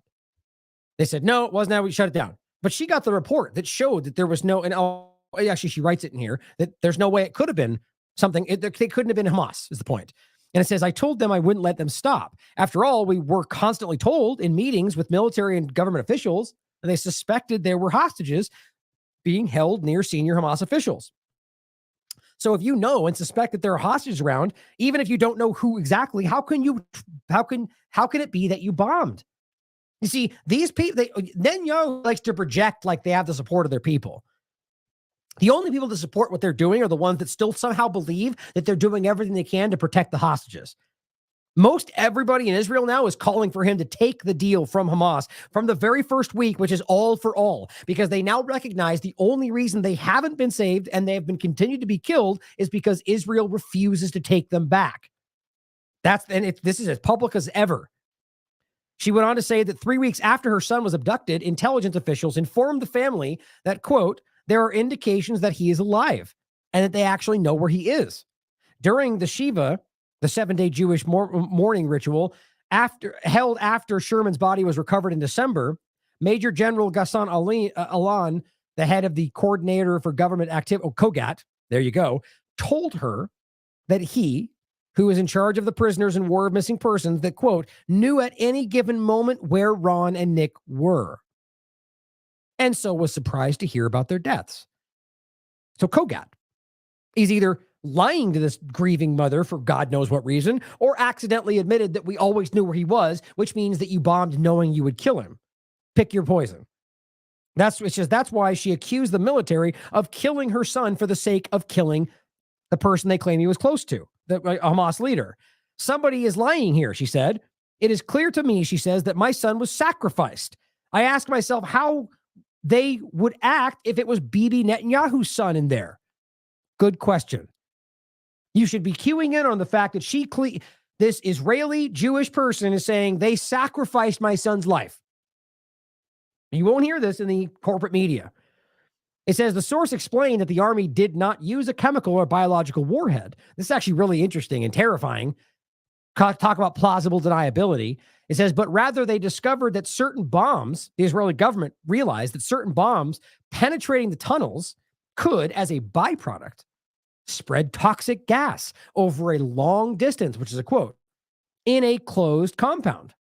A second source confirmed that, adding that tests have been conducted in the military on the subject, which have shown that inhaling these gases in confined spaces is lethal, meaning they know what they're doing. And so they know, and then, by the way, they can stand back and go, we didn't gas anybody. We just fired a bomb, which, by the way, they did tests last month that proved those bombs in this space would cause toxic gas. Well, we didn't do it. Typical Zionist games. The point is, they knew what they were doing. They gassed the area where they knew he was held, knowing that it was lethal. Now, it says she accused the Israeli military of knowingly killing her son in the strike to assassinate this person. It says an Israeli security source privy to information about the attack told 972 and local call that they did not know if the army suspected that there were Israeli hostages being held near, his name is Grandor, but in order to kill the Hamas commander, assuming he's even there, the source said the army bombed a building. This is the actual claim publicly said by the actual source, the Israeli source. The army bombed the building full of Palestinian civilians, knowingly killing dozens of them. That's the argument aside. So, no. We didn't know your son was there, but we definitely knew all these civilians were there, but they don't matter, right? How is it possible that we're at a point where that just gets passed over? Where, yeah, we killed 400 civilians in a refugee camp because one guy was there. Turns out he wasn't, though. You don't need anything else that happened this entire time frame to see that these people are criminals. It says, Grandor was under a very large building, the source said. Quote, we bombed knowing, he says, that the entire building would collapse. This is the 972 assassination factory point. Many civilians were killed, he said. They know this, and they're pretending they're pinpoint targeting and avoiding him. It's obvious that's not true. But it turns out he wasn't even there. Another time, they missed. It took a second strike to kill him, also with a lot of collateral damage. That's the truth. We can prove this in every possible way. The only thing challenging that is Israeli saying otherwise. Israel. All the accept what we're saying. Now, guess what? Mr. Daniel Hagari said, quote, the IDF did not know about the presence of hostages in the area, which is explicitly disputed by Kogat, right? And other people involved, but they don't care. It says he made similar remarks again after Hamas released a video in which the hostages state that two of the hostages with whom she was being held were killed in an airstrike. Remember that one? Noah Argamani. And they said it was a propaganda video. Well, no, later it turned out to be exactly what happened. But it says, we do not attack places where we know there may be hostages. Every other data source has proven that's false, including Israeli members of parliament who have stated explicitly the opposite. It says, however, Hagari's statements are inconsistent with the testimony of senior security sources, which is revealing here for the first time. The source told 972 magazine that during the first weeks of the war, the Israeli army systematically targeted Palestinians defined as, quote, kidnappers, those who abducted Israelis during the Hamas-led October 7 attacks, with its bombings, despite a concern that they expressed that there were hostages being held right next to them. Obviously, if you're claiming they're kidnappers, it's likely that they still have the people right afterward. It says, according to the source, Israeli abductees were, quote, certainly hit in these bombings. Only later did this policy change, and I don't even think that happened.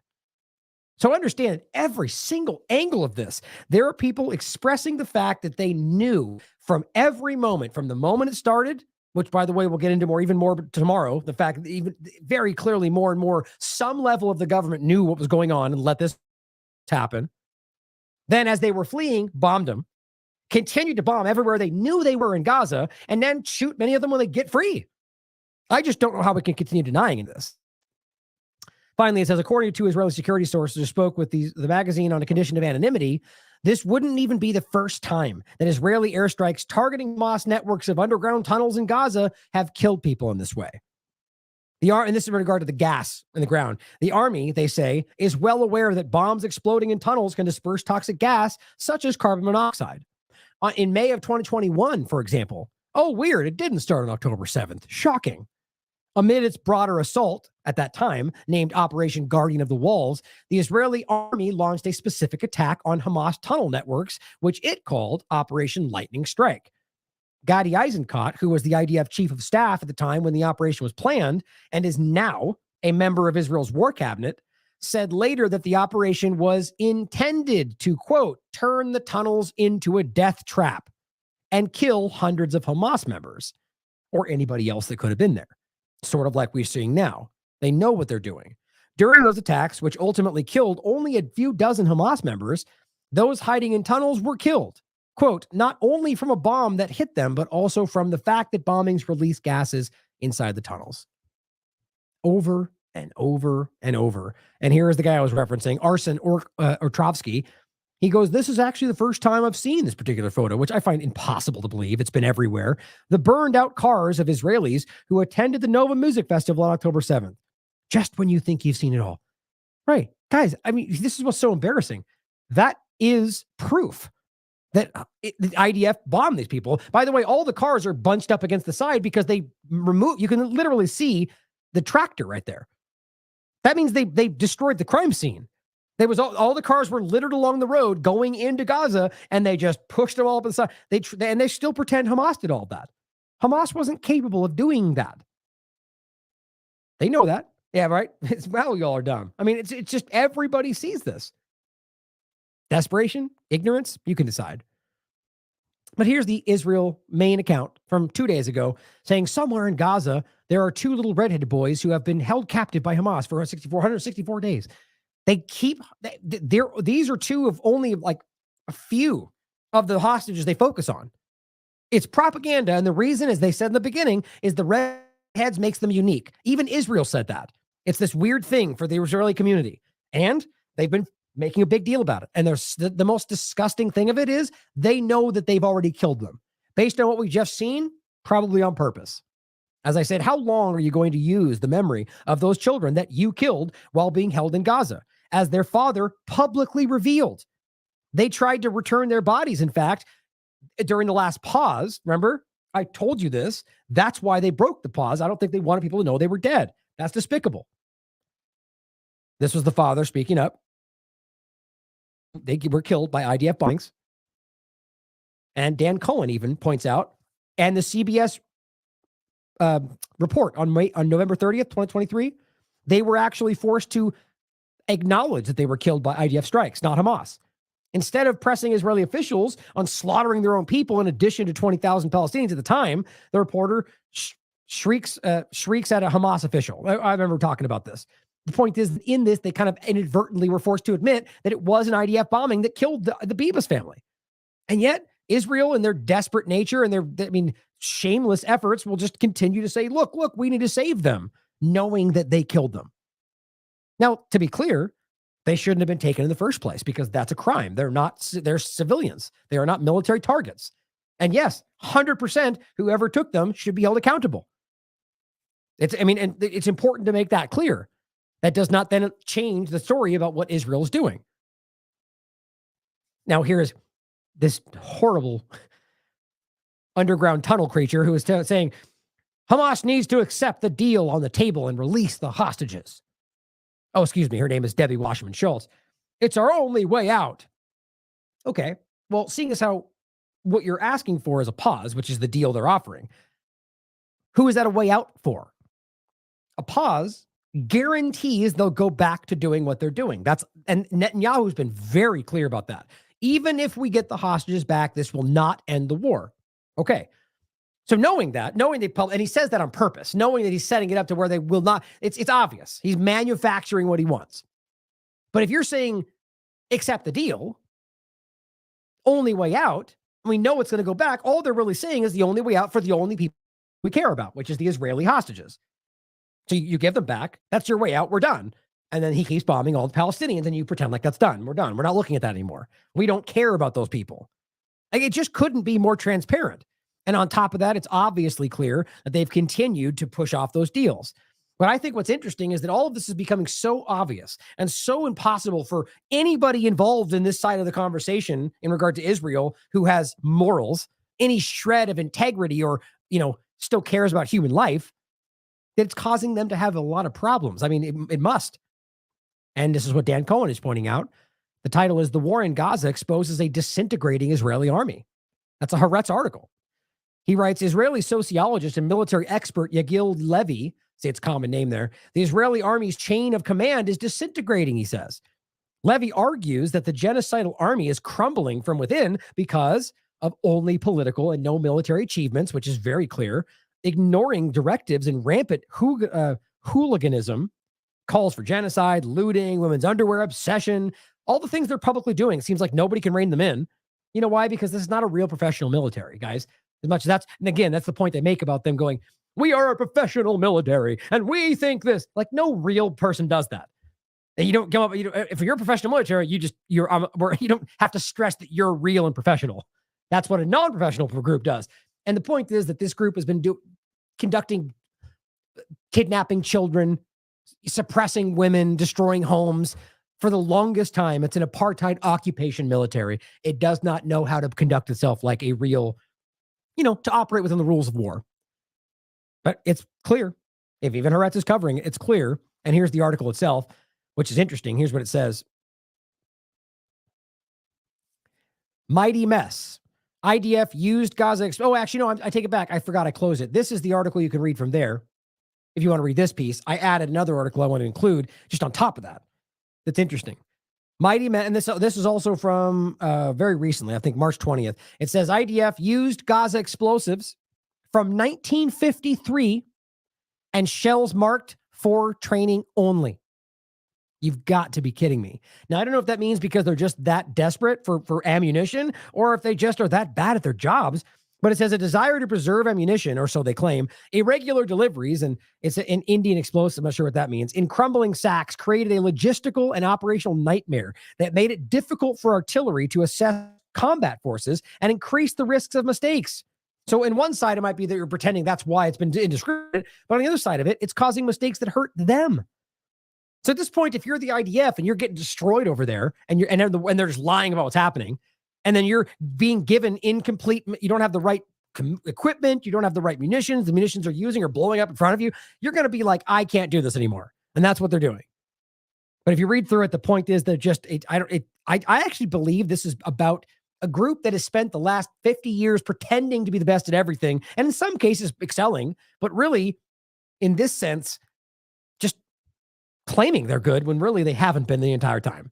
You could look at it how you like. Sort of like the Saudi Arabia not being able to tie its shoes together without U.S. military support.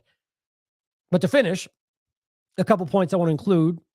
Apparently, Rafah has yet to, the ground invasion has yet to happen, it seems. They're still bombing in Rafah, so let's realize it doesn't really change the illegality of kettling them into a tiny area, claiming it's safe, and then bombing on top of them. And in the West Bank, remember, but Rafah ground invasion seems to still be looming. And Christopher Lockyer points out on 2 days ago, after a day's delay, he says he's just crossed the Rafah crossing to visit the Doctors Without Borders teams in Gaza Strip. The sea of humanity as you enter is overwhelming, he says. People are everywhere. A ground invasion of Rafah would be catastrophic and must not be allowed to happen. Everybody sees this. Here's the New York Times. It's so frustrating. This wasn't behind a paywall when I had it loaded. No alternative for Rafah invasion, Netanyahu says. A rift with U.S. grows. So, for time, let's just leave it there. That's so weird how that happens. Sometimes New York Times, I think there's like a time thing they do where like the Washington Post and New York Times will put out things it's like a really big propaganda piece they want you to see. So to let everybody read it, and then it like eventually falls behind a paywall. I don't know. I was reading it. It wasn't behind a paywall. Either way, the Wayback Machine's a good way to circumvent that. What they're simply saying is Netanyahu, in the first couple paragraphs, are saying, like, despite everybody, all of their allies pushing him to not do this, he's like, I don't care. We're going to do it anyway. There's no alternative for the invasion of the civilian area. Pretending it's all about Hamas. They've made the same claim about every other location. Khan Yunis, Al-Mawasi, wherever else they were. But that's now the spot. That's now the new spot. That's the one. And every time, we tell that it's not going to end. Oh, now it's Rafah. And then what? What's next? Obviously, there will be something. And Mary Zonzine from 972 magazine says, without a plan, whether by design or by default, what Israel is doing in Gaza in general is, quote, mowing the lawn. As there's a word for it in Hebrew, but it's an actual policy, as they call it, mowing the lawn. Starts with a D. I forget how to pronounce it. But she's pointing it out. This is an Israeli writer saying this is what they're doing, mowing the grass or mowing the lawn, which is what it has always done in Gaza. But now on a much larger and more catastrophic scale. The war goal may be defined differently, but the means are the same. So it shouldn't really matter that it's an Israeli Jew saying it or that it's a writer from Israel saying it. These are just overlaps. The point is a person being honest about what's going on.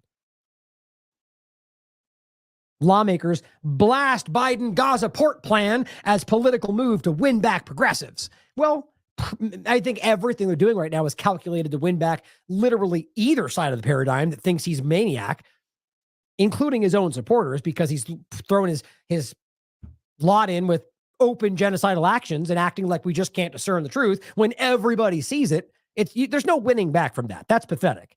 And by the way, it's left and right that are both doing that. But this point is about the port.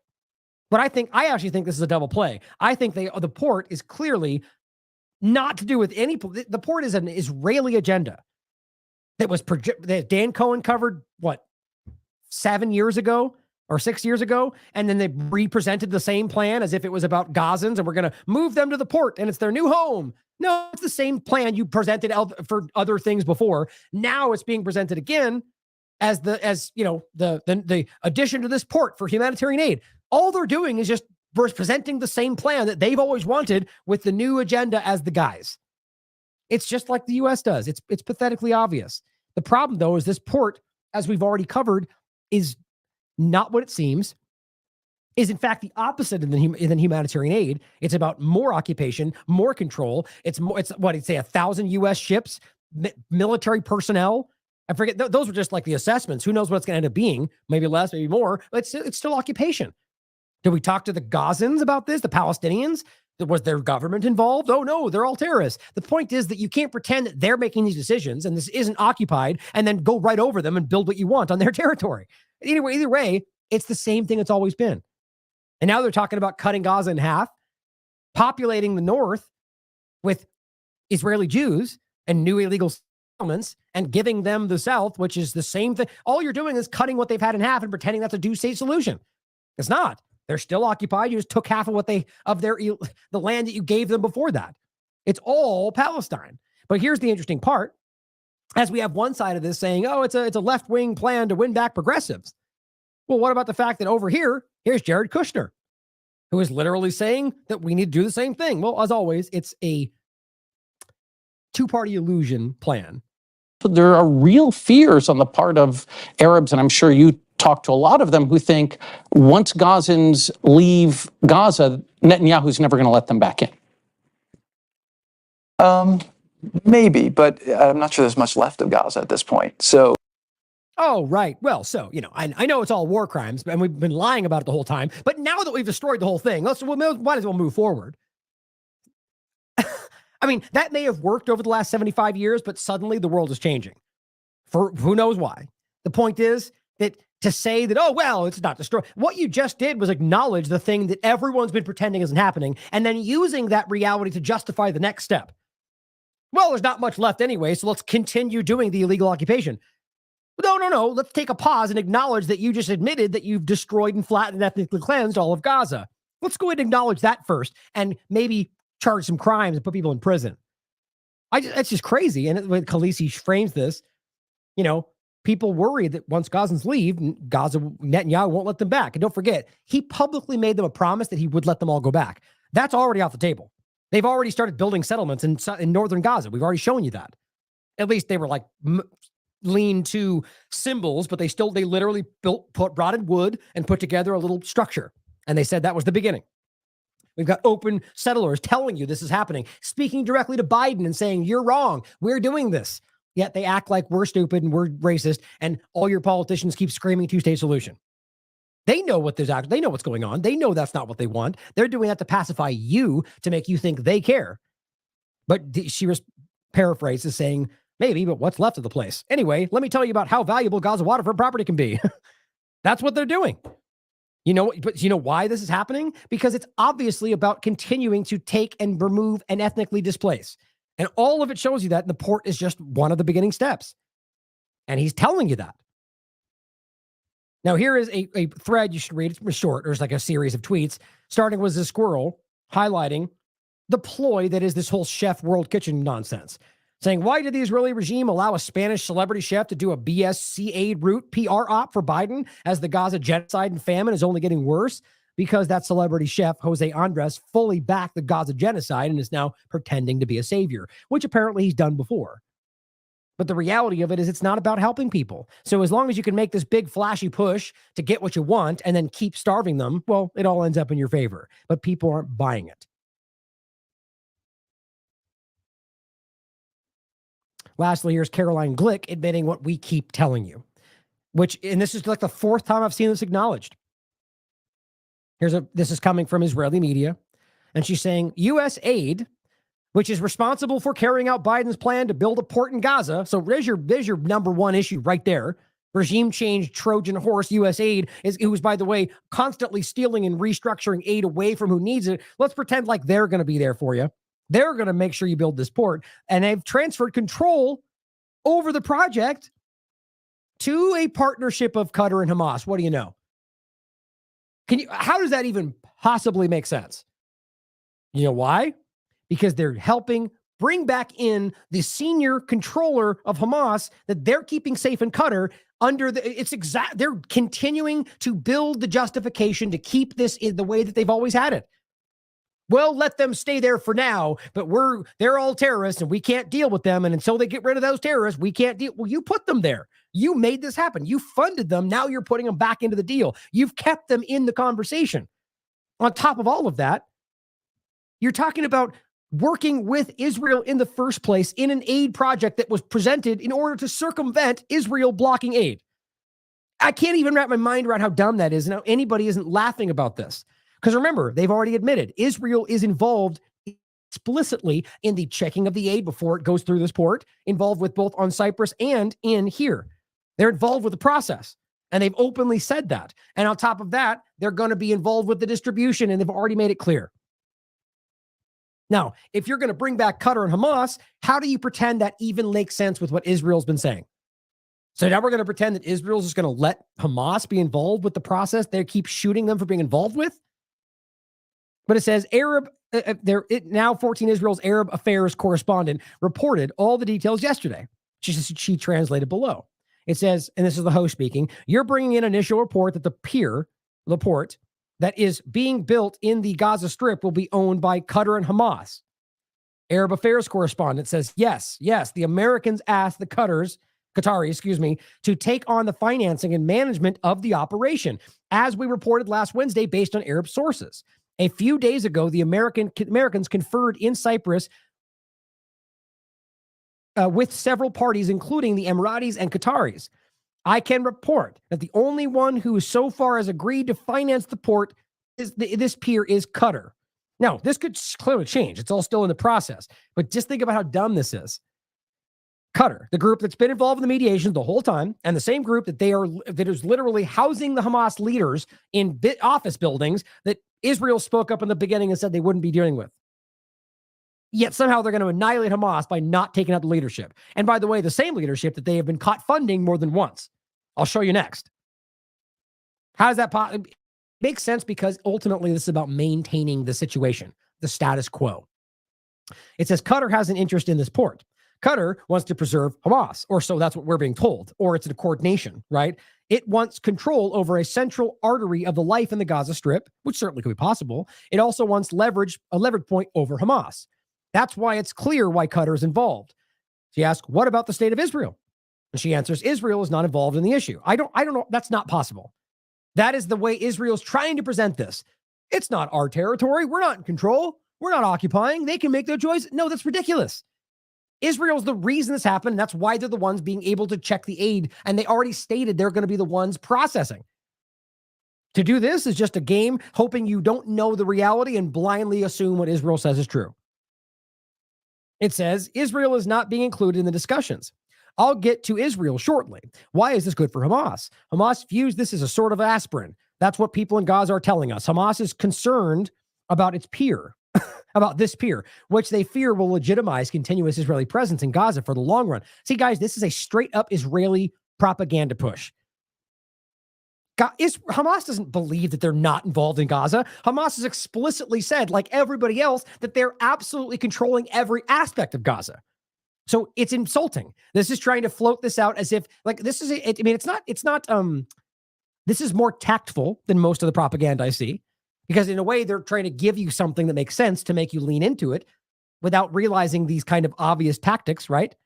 But it says Israel, you asked about. Israel, from our diplomatic sources, Israel opposed. The Americans ignored us and assigned the Qataris to run the project. The Qataris don't only say yes, the Qataris came with an additional demand. They wanted this port to be built by a company named Al-Hisi from Gaza. A bit about the company. Today, contractors in Gaza are very angry at this company. It's owned by Yasser Al-Hisi. The company is a primary supplier for engineering, electricity, and infrastructure for Hamas. A lot of the most municipalities, local governing councils, transportation infrastructure in Gaza City, Khan Yunis, and other localities. It's controlled by the Palestinian officers. It's also transfers according to contractors in Gaza. He says, wait, you're bringing a lot of information. I want to make this clear to our audience. Can you say that this company, Al-Sisi, is a Hamas company? It's controlled by Hamas? He says, yeah. She says, yes, it's controlled and a subsidiary of Hamas. It wins massive contract. I mean, do I need to go any further? Are we really going to pretend that Israel is going to allow Hamas, the group that they're claiming they want to destroy in this area, to build a port in that area? That they would let anybody do that? The U.S. and Qatar to go around them, that they said no, and they did it anyway. I mean, I actually find this insulting to our intelligence. And it's the same story. The rest of it is just, if Hamas was there, I'm concerned. So the point to take away from this is U.S. aid, and then all of a sudden, regime change, or just Trojan horse, the whole thing. It's just propaganda effort. So we're going to bring in this group in, and it's all about the propaganda narrative, and all they're doing is creating justification to do what they ultimately want to do. Now, all of a sudden, if there's a Hamas issue right there, we can't stop now. They're building entire ports. I just find that to be pretty ridiculous. Now, how do you factor that in? Oh, wait. See, I'm telling you, man, there's something weird with this. Something I'm doing in this is deleting tabs. I'm not sure how that works, but hold on a second. I'll include these for you because I had them in there. The tweet that I always show you, but also the Mossad one that I think is important. It is Mossad Chief right there. So I'm just grabbing these on the other browser because they pop up for me. By the way, I'm still locked out on Twitter on all these other browsers. Here is the tweet from Haaretz. So my point was, how do you factor in this whole conversation, right? So if you're literally saying that Hamas is building this and they're going to allow that, if you think that, so let's just pretend that is actually being allowed to happen. Well, it would only be because it is exactly what Israel wants. As Haaretz wrote 2 days after October 7th, anyone who wants to thwart the establishment of a Palestinian state, meaning a two-state solution, has to support bolstering Hamas. Now, I want to reiterate again, because this documentary I want to go over tomorrow, it's exactly what we're talking about. And the reality is that the billions of dollars that have been given and petitioned for from Qatar, rather to allow, because Mossad went to Qatar to do this, went to buying weapons. It has been publicly acknowledged. And so when we say arm and fund them, that's what they've done. And he says, this is part of our strategy. And I'll include the Wayback Machine version of the Haaretz article. It also highlights this. The simple fact that they sent Mossad Chief to Qatar to petition them to continue Hamas support. 2020. So when you see articles like this, which is written, on March 19th, Israel, quote, will confiscate 16% of Gaza lands by establishing the buffer zone. That's the idea. That's the petition. It's the north-south divide. It's all coming out, and they're openly telling this, and they just Your politicians just don't want to acknowledge it. And moment by moment, people are starving. And it's never, I mean, this, and for me, guys, this has actually surpassed how obvious the COVID-19 illusion was. And that was pretty damn obvious.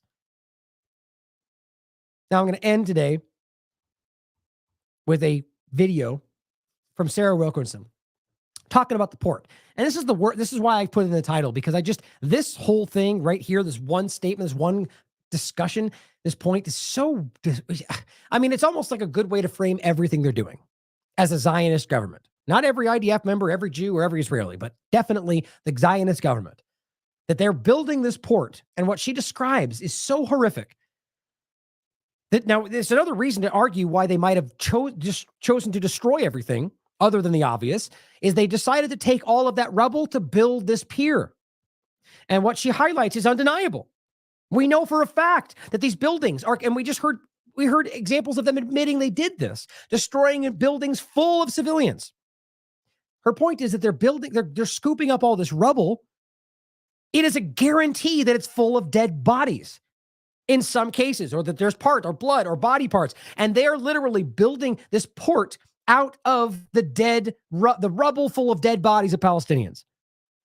There's never been a more perfect microcosm of everything we're talking about. You are literally building on the death that you've caused. It's everything about this conversation. It's everything to do with Zionism. And it's so horrific that we just need to acknowledge that this is in real time happening and that we can prove it. And they just don't care. That when you're walking on that port, if you end up doing so, that you're walking on the death of civilians. I just don't know how better to encapsulate everything we're watching. It really does make me sick. I'll tell you guys, I've never seen I've never had to deal with more emotional, kind of like conflicting issues in my life. And you're all right here with me. I hope you feel the same, because this is not normal. We shouldn't have to deal with stuff like this. There's a special kind of evil that we're talking about here. And I mean evil, like the point that when you can push yourself to this level, knowing what you're doing and not just letting it happen, but laughing about it, praising it. And then, as I said before, even asking for praise for doing the thing that you're not doing, while knowingly starving children to death, while knowingly gassing people that you claim you're fighting for. And then just watching this happen day by day and continuing to see that they're not only laughing about it, they're using what was theirs, their homes, their possessions, their dead bodies to continue to build another ploy to continue to keep them suppressed and kill them. It's a level beyond what I ever thought was possible. Even as I know and covered these groups in the past, to see how much we've seen, it is going to change our understanding of this. And they have forever changed what people see Zionism as. And I'm telling you, as we go forward, however long, 10, 20, 30 years, people will look back and Zionism will be regarded with the same kind of view that Nazism is today. And quite frankly, but it's not even because of the connection. It's because of what it is being seen for. They can't pull back they can't put that toothpaste back in the bottle. People in the world, they see what they're doing. And going forward, no matter how much propaganda, how much people will spread these stories. It will become something that will eventually be known as we understand the histories we do now. And it will be forever seen as the crime, the atrocity, the genocide that it truly is. And if not, in large part because of your efforts and what you're doing and the fact that you're courageously continuing to push this stuff out there and support platforms that have the courage to talk about it. We couldn't do this without you guys. I mean, you always need to remember that. As I've said many times, you are the last American vagabond. We can't do this without you.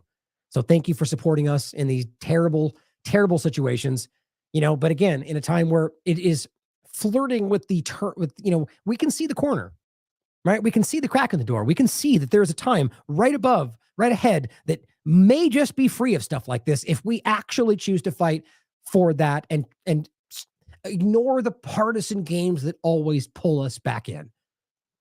Please help me fight for that. Help me get the people that are good intentioned, that still sway in one direction or the other, and help us fight through the middle to see through this so we don't have to keep fighting again in the next agenda, next propaganda push. But that is the way the world works. So thank you, though, for continuing to help us to at least try for something better. I love you all. Thank you for being here and helping me fight. As always, question everything. Come to your own conclusions.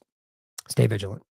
We've got to talk about this port, this American-funded and built port on Gaza's beach.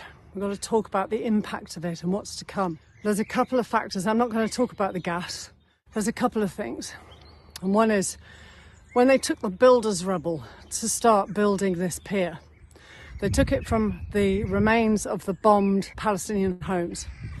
So they stole, basically, the stone that these houses were made of. They bombed them, and then they collected up the rubble and started to build a port. There's thousands of people lost, still missing, that are under the rubble.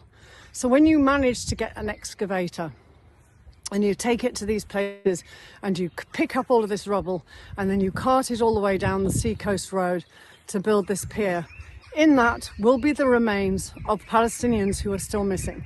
When you walk on this pier, you're going to be walking literally on the remains of Palestinian people. You're going to be walking across a pier, or driving, which is more to the point, over the remains of the dead, who never got a burial, who never got named, and who never got rescued. Children, the skulls of children will be amongst this rubble. A road of the dead. When these homes were bombed, Palestinians only had their hands to dig out their relatives, who could be heard screaming and crying for help for over 72 hours. Both the Israelis and the Americans said, oh, no, we can't get you any excavators, we can't get any bulldozers, we can't get you. The civil defense teams didn't have the equipment to pull these people out from underneath the concrete. And yet it took America less than 8 hours to deliver 30 brand new bulldozers and excavators and heavy machinery, all the stuff that you need to build a port. When the Palestinians were crying to get their relatives out, the Israelis had torched all of the civil defense equipment, so there were no bulldozers. They died crushed to death, slowly and in a lot of pain, screaming and crying for help for over 72 hours. Just think about that. But in 8 hours, the Americans are able to suddenly deliver a whole brand new range of bulldozers and excavators. They can do that to build a port, but they can't do it to save the lives of hundreds of Palestinian people. So that kind of crosses out the word humanitarian. You're talking about, oh, this isn't a humanitarian port. Well, it wasn't very humanitarian to deny the Palestinians the bulldozers that you've been able to ship from Cyprus within 8 hours. Those people lay there for 72 hours waiting to be rescued under the rubble of their homes, but you couldn't get a bulldozer out for them. Gaza's beach, the place that all Palestinians go in the hot weather, the place they swim, where children have flown kites, where they gallop their horses up the beach. There's wedding venues, there were restaurants and cafes. People flocked to the beach in the summer to cool themselves down and use the beach as a way to get away from the misery and suffering in the colder months. What about the fishing industry? It's gone. The beach is controlled. It's taken over by American troops and mercenaries being paid, private firms being paid to secure the area.